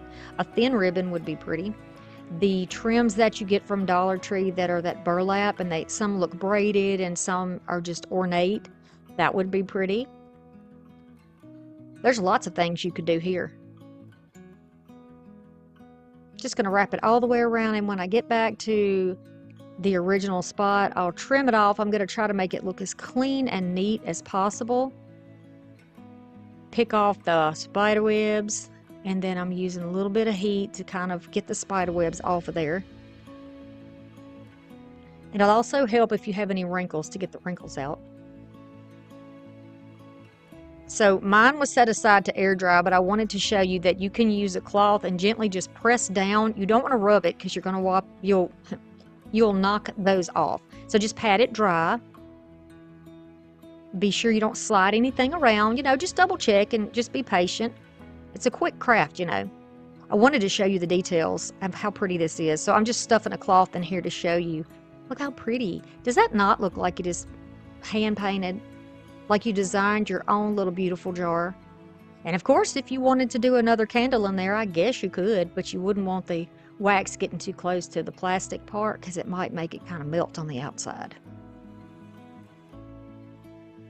But I'll show you an option if you like the candle idea. Okay, so there it is with the trim on it. If you like that look, there you go. I love the lid on this, the wood with the little handle, so cute. All right, so I'm going to show you this from a couple of different angles. Now, because there was a candle in there, I can still smell it on the lid, the fragrance. It was fresh, clean linen. A DH Homes, I think is what it was. It smells heavenly. I wouldn't want to put anything like crackers or cookies in there, but if it's packaged, that would be fine to put in there. It wouldn't affect the flavor or the taste. So I put a flameless candle in there. You know, you can still do the candle thing. And then I dim the lights just a little bit so you could see what it looks like. The Dark Lady Portrait. I've got some ink black chalk paint, some metallic copper spray paint. Love this brand. This is part of a banner from TEMU. This is a thrifted frame. Needed a little repair, so I fixed it right here. Got it all fixed up. Nobody wanted it but me. I love it. And then this is some more of that thick felt. These are the approximate measurements to give you an idea. You could also take apart a mirror. If you have something like this with a mirror, you can take that mirror out. We're going to use it as a frame. So once it's been wiped down and of course repaired if you need it, you'll shake the heck out of that can, take it outside and spray it. You can do 1 or 2 coats. I just did 1 coat and let it dry in the sun. And this is how it looks so far. So this is going to be on the inside because we're going to use this as a picture frame. And I'm just making sure that it's going to have a good placement in there. I'll prop it up and then grab my white marker and just go around. You can't see a pencil on this, you just can't. So using like a white marker or a chalk marker will help with this. Just a light line on there so I could get my placement right. And then I'll grab up some scissors and trim it down. This is very easy to do. You can use any type, you can get a picture out of a magazine, you can get a picture off a calendar, any type of like a paper that has a picture in it that you like. Alright, so I'm going to lay this down on this felt. Like I said, this is very thick felt. And it's going to be a good backing for this. I've been using it a lot when I do portraits and framed art. So then I'm going to cut this one out. Takes a little time. Like I said, it's stiff, so it's, you know, kind of rough to cut through, but we're going to do what we can. I'm going to grab my matte Mod Podge. It really doesn't matter what kind of Mod Podge you use under here, but I'm trying to be consistent in the 3 things that we're doing today so that you know you don't have to buy something new for every project that you do, right? You can still have a moody look and you don't have to spend a fortune. And plus, when you do it this way, then you have pieces that work well together. Alright, so I'm not going to soak that. I'm just going to be sure that it's enough that it, you know, will grab onto the paper.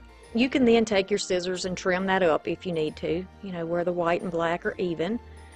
I'm going to take my squeegee and just pull that across there. It's going to press it down nice and flat.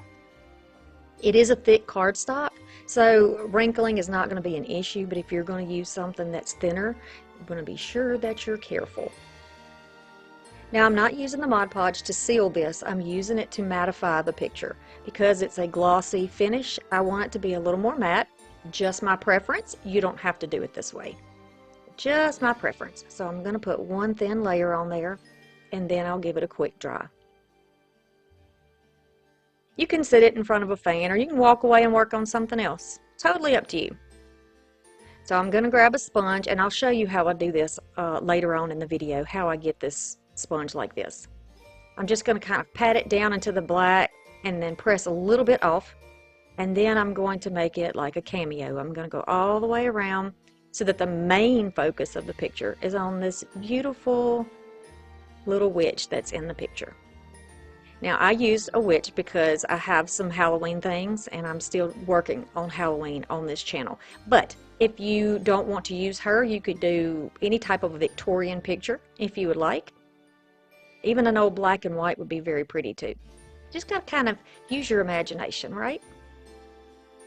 Now I've got my chippy brush, I've gone into the black and then just bobbing it up and down, it pushes it up into the bristles, and I'll start just dragging this across here to make this look aged. Now I do realize with copper there is a patina that you can get that's that bluish, really pretty bluish greenish color that you can put on it. So if you wanted to add that onto your piece, you could add that.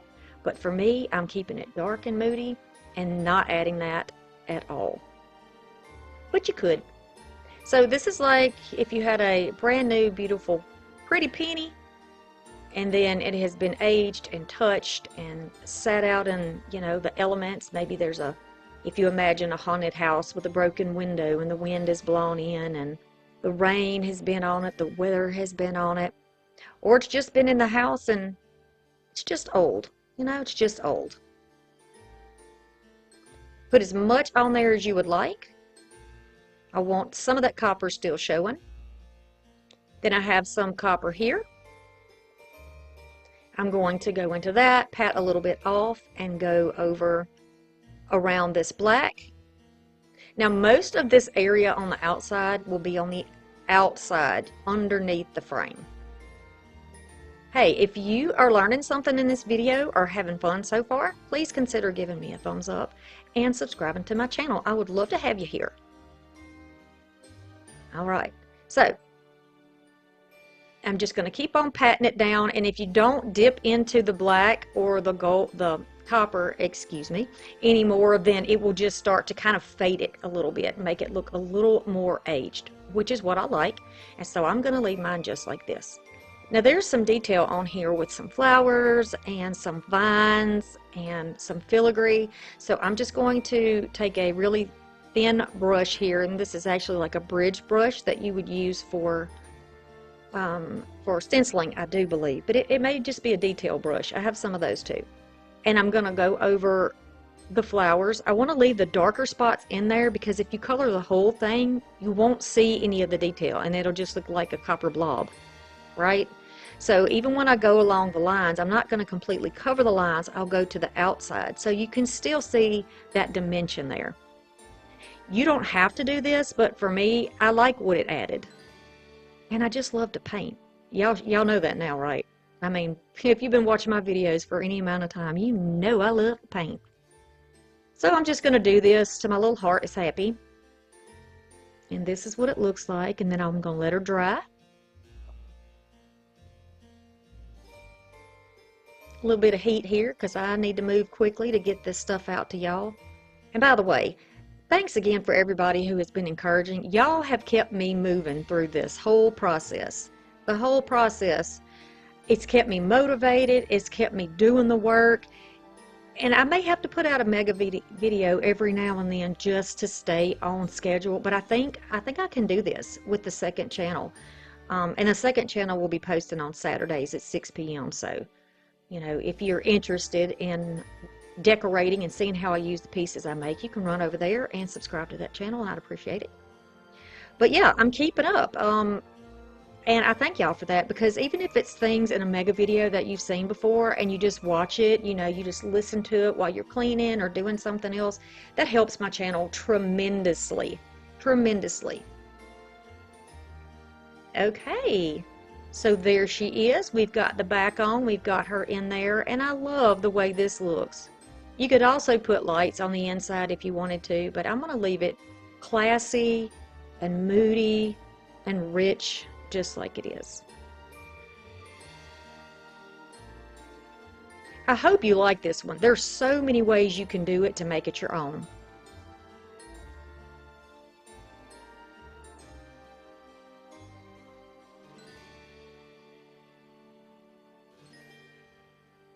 I love the difference it makes when we put them in front of the studio lights. Man, they just really pop, don't they?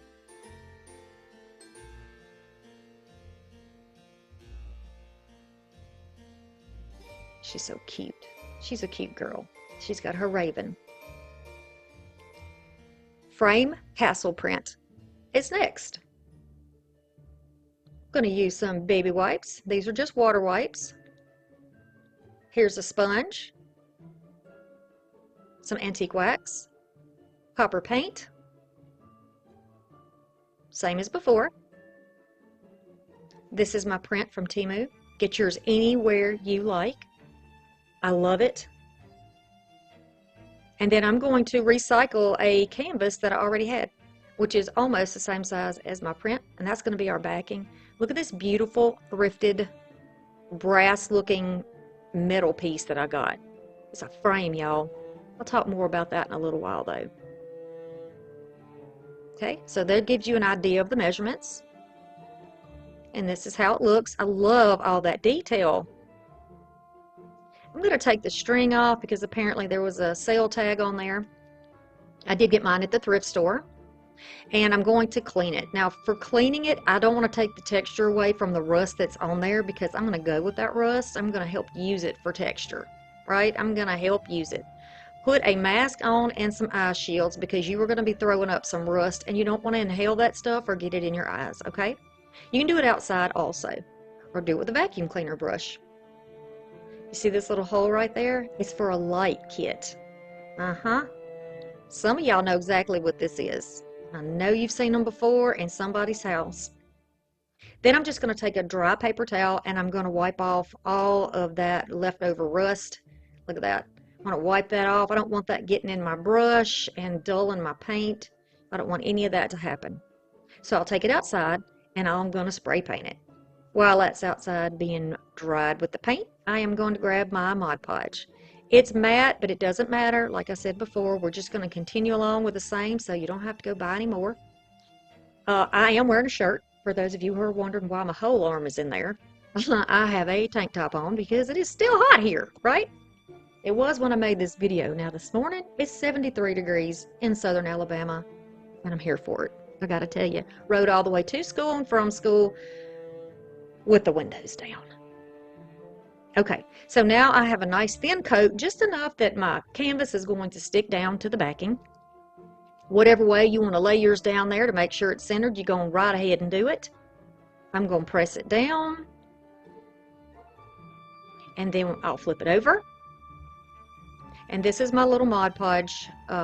It's a brayer and a squeegee on the other side. You can look at plaidonline.com and see if you can find one of those. I love my tool. It's very nice. I didn't use the roller part because I didn't need to. This was sticking down fine.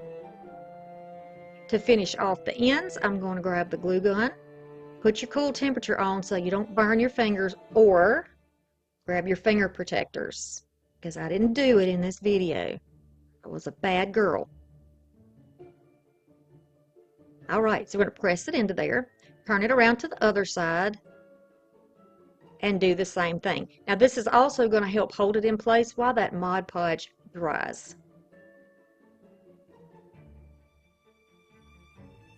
I'm pulling and pushing at the same time so it lays flat.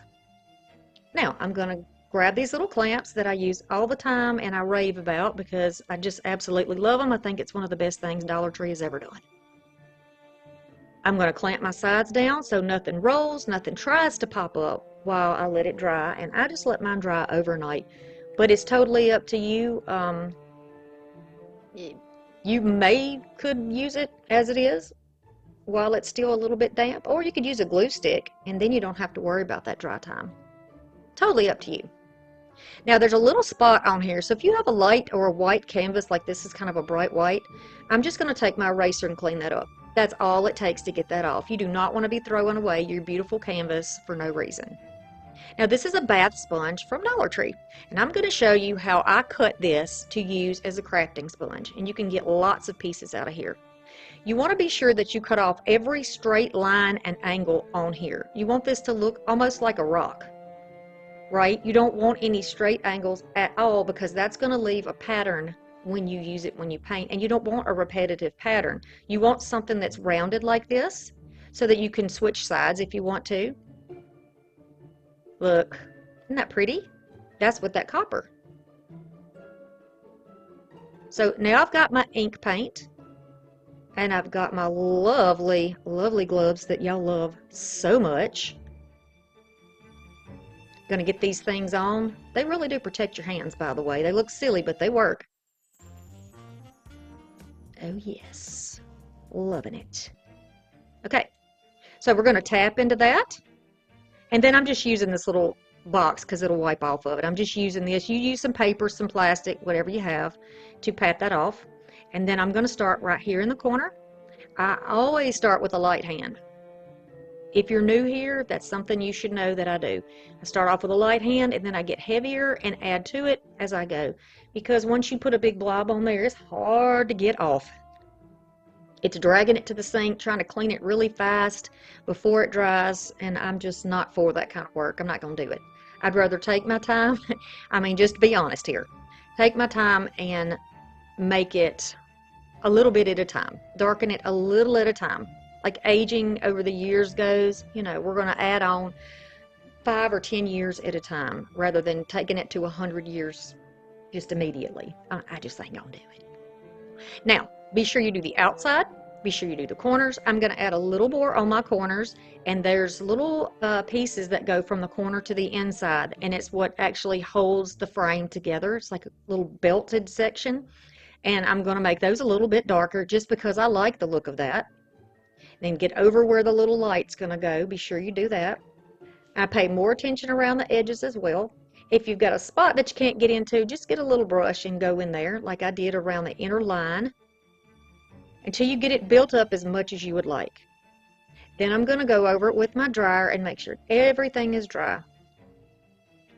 All right, now this is dry. I'm going to take all my clamps off. And we're going to start aging this because we don't want to put a crispy white picture, which I think is beautiful as it is, but not for the moody decor that we're looking for in this video. So I'm going to grab my antiquing wax and I'm going to show you a couple of different ways and how you can layer. Okay, so the more wet that baby wipe is, the more sheer the application will be. I'm going to put it on here and go all the way over, pressing a little harder into the corners, just kind of shade it out. There's a darn gnat in here. That's one thing about having your doors open. It's just a gnat. Daggum gnat is going to hit me in the forehead, between the eyes, hit me in the lip while I'm talking. Anyway, I want to thank you if you were here and you put up with my craziness. Whatever brought you to my channel. If a friend requested it, if it was shared, if I popped up in your recommendations, if you're just here for the first time because you are searching for moody fall decor, then you are in the right place and you are welcome here. We don't talk politics here. We don't talk religion here. But we do pray for each other when we need it. We sure do. And we send light and positivity all the time. All right, so then I used a dry terry cloth, like a dry baby washcloth, to take it off. And it left a layer on there. We're going to build this up. Like I said, y'all look at all my gray in my hair. I'm so excited. The next time I get it cut, I will get all the rest of the strawberry blonde out and I will be completely gray. I'm so excited. All right, so I'm just going to go around. You can see what I'm doing. You're going to let this sit, you know, just a few minutes before you wipe it back. Just a few minutes, and then what you're doing is gradually adding layers on here. You could probably use like a watered down paint, but I feel like the antiquing wax, because it's a wax, is easier to move around on that canvas. Now if you choose that you just want to use a brush for the whole thing, grab a chippy brush, go over your edges, and don't be concerned about the white on the edges here. That's going to be hidden. That's going to be on the back side of the frame, so that's not a problem. Oh, but you need to check first on your piece just to make sure. Stupid gnat. Now he's on the microphone looking at me, judging me. Okay, so now I'm just, make sure that you blend it all in. Now the brush is dry. It's kind of a dry brush technique. And at this point, I've actually tapped into just a tiny bit, and I'm tapping that into the trees just to give that a little more darkness. And then I'll use that same gentle technique around the top of the castle. You can see I left the water a little bit darker, and I love this amount of aging on this piece. This looks like a foggy day at the castle rather than a sunny day, and I love it. Now, you know all those tubes you get when you get your prints from TEMU? I use those for making lights and things in my projects, so I want to show you how you can do it. You're just going to measure down on that plastic how far you need your light to go over. Then I'm using like a little craft knife to just cut through it. You can use a saw, you can use whatever you want, but it's just, you know, this is here in my reach and it's easy to do. Keep your fingers out of the way, be super careful. Okay? Then I have these string lights. I get these in packs of 10. You can get them in bigger packs. I get mine from TEMU. Get yours wherever you like. I like that it has a very small charger box and it has 3 different settings. You can do like a quick flash, a slow flash, or you can leave it solid. And most of the time I leave mine solid. So I'm going to pull it out so that it has enough lights to go from end to end. The light pack fits straight down in there. You put the cap back on and look, we have a little light that fits perfectly up in that casing. To stick that down, rather than using glue, because I want to be able to take it in and out so that I can turn it off, right? I'm going to use some of that double stick mounting tape I use all the time from TEMU. It is clear, it's like a gel, it's got tape on both sides. I'm going to peel that back layer off, and then I will press this down into that. Perfect. Now we need to put the back on. I just went ahead and moved it out of the way. I know that it works, I moved it out of the way. Now I'm going to put the print down into the frame. So I'm just adding some pieces down here in the corners of that tape. And I will also be adding some pieces that are a little bit longer and thinner. I'm just trimming it to fit my needs, you know, what I need here to stick it down. I didn't want to use glue, but if you're very careful, you could probably use hot glue. Totally up to you. Or you can get some, you know, tape from Dollar Tree or wherever you want to get it. Walmart, wherever you want to get it. I don't want people to think I'm pushing one thing or the other just because I'm an affiliate. I'm not. I just want everybody who sees my videos to be able to get what they need for their projects. That's all. All right, so now that I have it there and I get it in place, I'm going to press it down. I'll press it, press it. Hey, would you help me get to 100,000 so I can get my little silver play? I can get that if I reach 100,000, when I reach 100,000. And my original goal was for Halloween. I think it can still be done, but it's going to take a lot of love, y'all. So if you're here, please consider subscribing to the channel to help me with that. It means so much to me. All right, the back is on. The print is in the gorgeous frame, and we have got our light fixture popped right back in there. And look at this. Y'all, this was a Jesus picture that had come apart. A friend of mine, she took the Jesus picture, and I took the frame. Isn't that wonderful? Yes, Cindy has the beautiful piece with Jesus, and I have this frame. I hope you like this. I hope you like the way this looks. And again, if you wanted to add any of that patina look to yours, you could certainly do that, but it's just not what I was going for in this set. Okay? I love that. And remember, the lights I got have like a yellow light, like a natural light, but you can get the ones that are a bright white or colored lights if you would like. Here it is with all the lights off. I hope you like it as much as I do. Yes. Thank you, channel members. You're here for me when I can't be there for you, and I appreciate it. Gothic candelabras are next. All right, here's that copper paint again, and the black, and that Mod Podge. Okay. I am taking these two little candle pieces. They have little hangers on them. We're going to be using these. Some tea lights or some little flameless candles, some wire, and these two pieces from Dollar Tree. I'm recycling these. All right, I'll take these outside and spray them down. Now I'm going to take these candles apart. Just going to take those handles off, and I'm going to put them aside for future projects. We won't need them. So you won't need a candle that has a handle on it. You can just grab any candle that you like, but it needs to have little divots or little creases where you can use wire to attach them. I'm going to thoroughly wash and dry my candle cups, and I'm also going to be sure that I take the stickers off. Of course, we're not mini pearling it, right? I'll grab some of my tape, and this is it's like a black chalkboard type paint type tape, but I use it as a masking tape and it works perfectly. Got to think outside the box, folks. Now when you put these pieces of tape on a rounded surface, it's going to pull down. You see how it's pulled down there? But don't worry, because we're going to fix that. I found that if you use smaller pieces instead of trying to put one big piece on there, you can curve it a lot better. So if it wrinkles at the top, it doesn't matter, as long as you get your line straight on the bottom. If you have any little sections that overlap or are out of the way like this, grab your utility knife and just cut that off in the curve. See? We fixed it. That easy. Do it again. nice and flat. Okay, we're going to do that on both of these to make sure they have a ring around the top. That gives us a clear section at the top that will not get any paint. Now we are going to stuff the inside. You can use paper, you can use newspaper. My paper towels were here, so I'm using that. You could even use Walmart bags. You know, you could use some plastic, recycle something, it doesn't matter.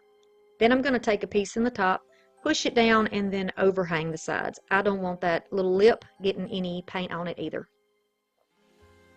I'm just going to be sure that when I tape this paper towel down that I'm putting the tape right on top of the other tape. Don't let it extend past it or it's going to get in the way of your spray paint finished. You don't want that to happen. Continue all around until the rim of that is covered and your line is straight. Okay, we're going to do both of those like that. After they have been spray painted outside, this is how they're going to look. And then we're going to peel off the paint. Now, I did let the spray paint dry completely in the sun, and the spray paint you can see is on those little shingles or whatever those Gothic pieces are in the back. And then I am going to remove all of my tape.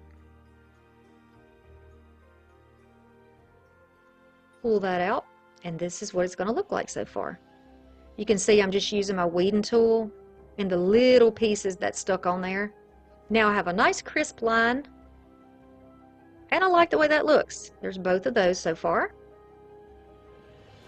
Now I'm going to use the matte Mod Podge, and I'm going to go over the top of this and the rim, all of that up there.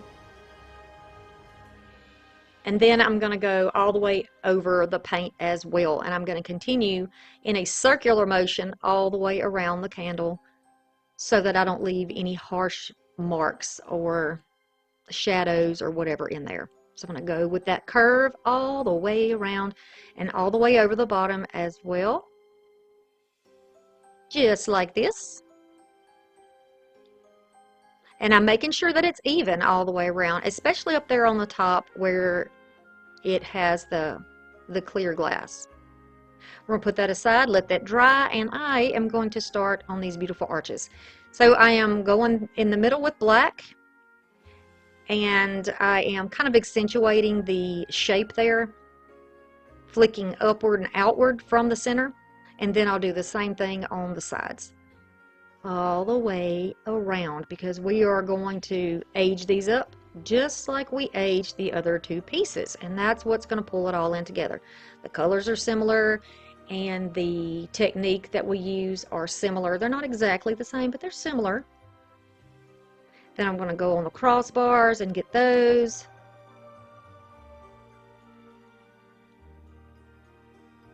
If you wanted to use your sponge on this, you could use your sponge on this because we've been using that already. But you can also use your brush and just drag it across there. That's going to give it some aging. Now what I really like to do is make sure that my two pieces are similar. So this is what this one's going to look like when I get it all together. And I'll put these two beside each other to make sure that they are similar to one another, because when you use them in your decor, they're most likely going to be in the same area, hanging on either sides of doors or either sides of the television or whatever. So I want them to be somewhat similar, but not twins, right? Not twins, but maybe cousins, right? You know what we say about that? And it's easy enough to kind of, fix them if they're not exactly the same. It's easy. Close enough to perfect for me. Y'all remember that song? Who listens to country music in the 80s? Who sang that song? Y'all remember? All right, so once that's done, I'm going to go on the inside just where it's clear. It doesn't matter if it overlaps onto the painted section on the bottom. It's okay. But I just want to make sure that this is like a foggy look, or what is the word I'm looking for? It's just going to be kind of like a smoky look, maybe. Frosted. That's the word for it. Frosted. And the more layers you put, the more frosted the look is going to be. But just be sure that you dry it in between. And I'm going to go over the top again, because why not? Everything needs to be consistent and even. And then I'm going to do it for both candles, and then I'm going to dry them. I'll give them a little head start with my heat here, and then I'll put them aside by the fan. Then I'm going to seal these with my Mod Podge sealer. Then we're going to put the candles on the beautiful arches. So because my candle cup has a curve where it's almost like a little pot belly on the bottom and the top is more narrow, I need something that's going to fill that gap. So these beads that I have are going to be great to place in there so that they are steady and they don't flip around, they don't move around. See the frosted look on the top of that glass? I love that. I think there's a product that you can buy too that will give you that frosted look. I just figured my Mod Podge would do it, so why buy something else, right? Okay, so I've twisted my floral wire around there. I'm going to push it through my frame right at the bottom. Now the reason I do it at the bottom is because the cup will sit right on the bottom. That's just the shape of my candle cup. Totally up to you how you want yours to work out. But you can use wire to hold it in place. And for those of you who are concerned about that silvery metallic looking wire, you're not going to see that when we get finished. See that string over there on the right? We're going to be covering that up, so no worry. I want the wire though because it's going to give me a sure stability. Do not, when you do something like this, put a regular flamed candle in it because you don't know. Something might fall, something might burn, right? You don't want anything like that to happen. Let's just go ahead and use a flameless candle. And if you like the way candles smell, just get you a wax melter, right? Just get you a little wax burner, and that will be the scent, and people will think it's coming from your candles. So I'm taking some black cord. I think that I got this from Dollar Tree. It feels like I had like the black cord, the brown cord, and a white cord all together. I'm not sure what the material is they're made out of because I use them. They're off of their original packaging, so I can't say for sure. But it is thicker than string. And it is not jute. It's not jute either. Okay, so I'm going to now start putting the string on the bottom. This is going to give more security. I'm going to go around the bottom, and then for me, instead of going in the holes right next to that bar that goes down the middle, I'm going right to the outside. So we're not going over where we put the wire in. It's right next to it because I feel like that's going to give it more stability rather than it rocking back and forth, and I don't want that to happen. So you just want to tie it on tightly, whatever you use. And hey, if you've got one that's bigger than what I have, you can use that on there too. You can use something twice the size of what I had and it will still look good on there. It's not going to be out of shape and it won't cover up the top of that beautiful Gothic design. So you don't have to worry about that, okay? Remember, y'all, when you come to my channel, it's all about inspiring you. And I also like the idea of you leaving here feeling better about yourself. Whether it's from crafting, whether it's feeling supported, whether it's feeling the camaraderie of other people who have something in common. That's what I want you to feel. One of my recent videos, people were so kind to each other. There were so many comments where crafters went to other crafters and told them, you know, and talked to them about being confident and having faith in the future and just being good to one another. You don't know how much that touches my heart, that my channel on art can be something that can help cure your soul. Absolutely. And I'm not going to take credit for that. We all know where that came from. We know where that came from. That came from our source, right? We know where it came from. Now look, it's nice and sturdy, but I want the top to be a little thicker so it looks like the bottom. I'm just going to go back through that original bead. And if you put glue on there, it's going to pop off. You're going to have to use wire to put it together to keep it in place. I'm just telling you now. But look how sturdy that is. And look how nice it looks. I think it looks good. It is small, but it is what I had and I wanted to try it, and I really do like it. And because my piece is it sits flat, I could actually use it sitting down as bookends. I could use it in so many different ways. Now what you just saw me do is add a little hot glue from where I tied it so that it would stay down. And this is what it looks like. You can still see through that copper because I only put one coat on there. And you can see that light through there. I love it. So we'll do the same thing to the other one. Now we got little twinsies. We're going to age it a little bit. So I've got I just showed you that you can get chalkboard paint from Dollar Tree. I'm using the tiniest bit. Most of it is off of the brush, even though it looks like the brush is loaded. It is not. I'm using what remains on there. And I'm just going to go over in a circular motion the bottom and around the copper part. Because I want it to not look like a shiny brand new piece, it needs to look like it has been around too. So that's what I did here. If you don't like the copper, you could do gold and black. You could do silver and black.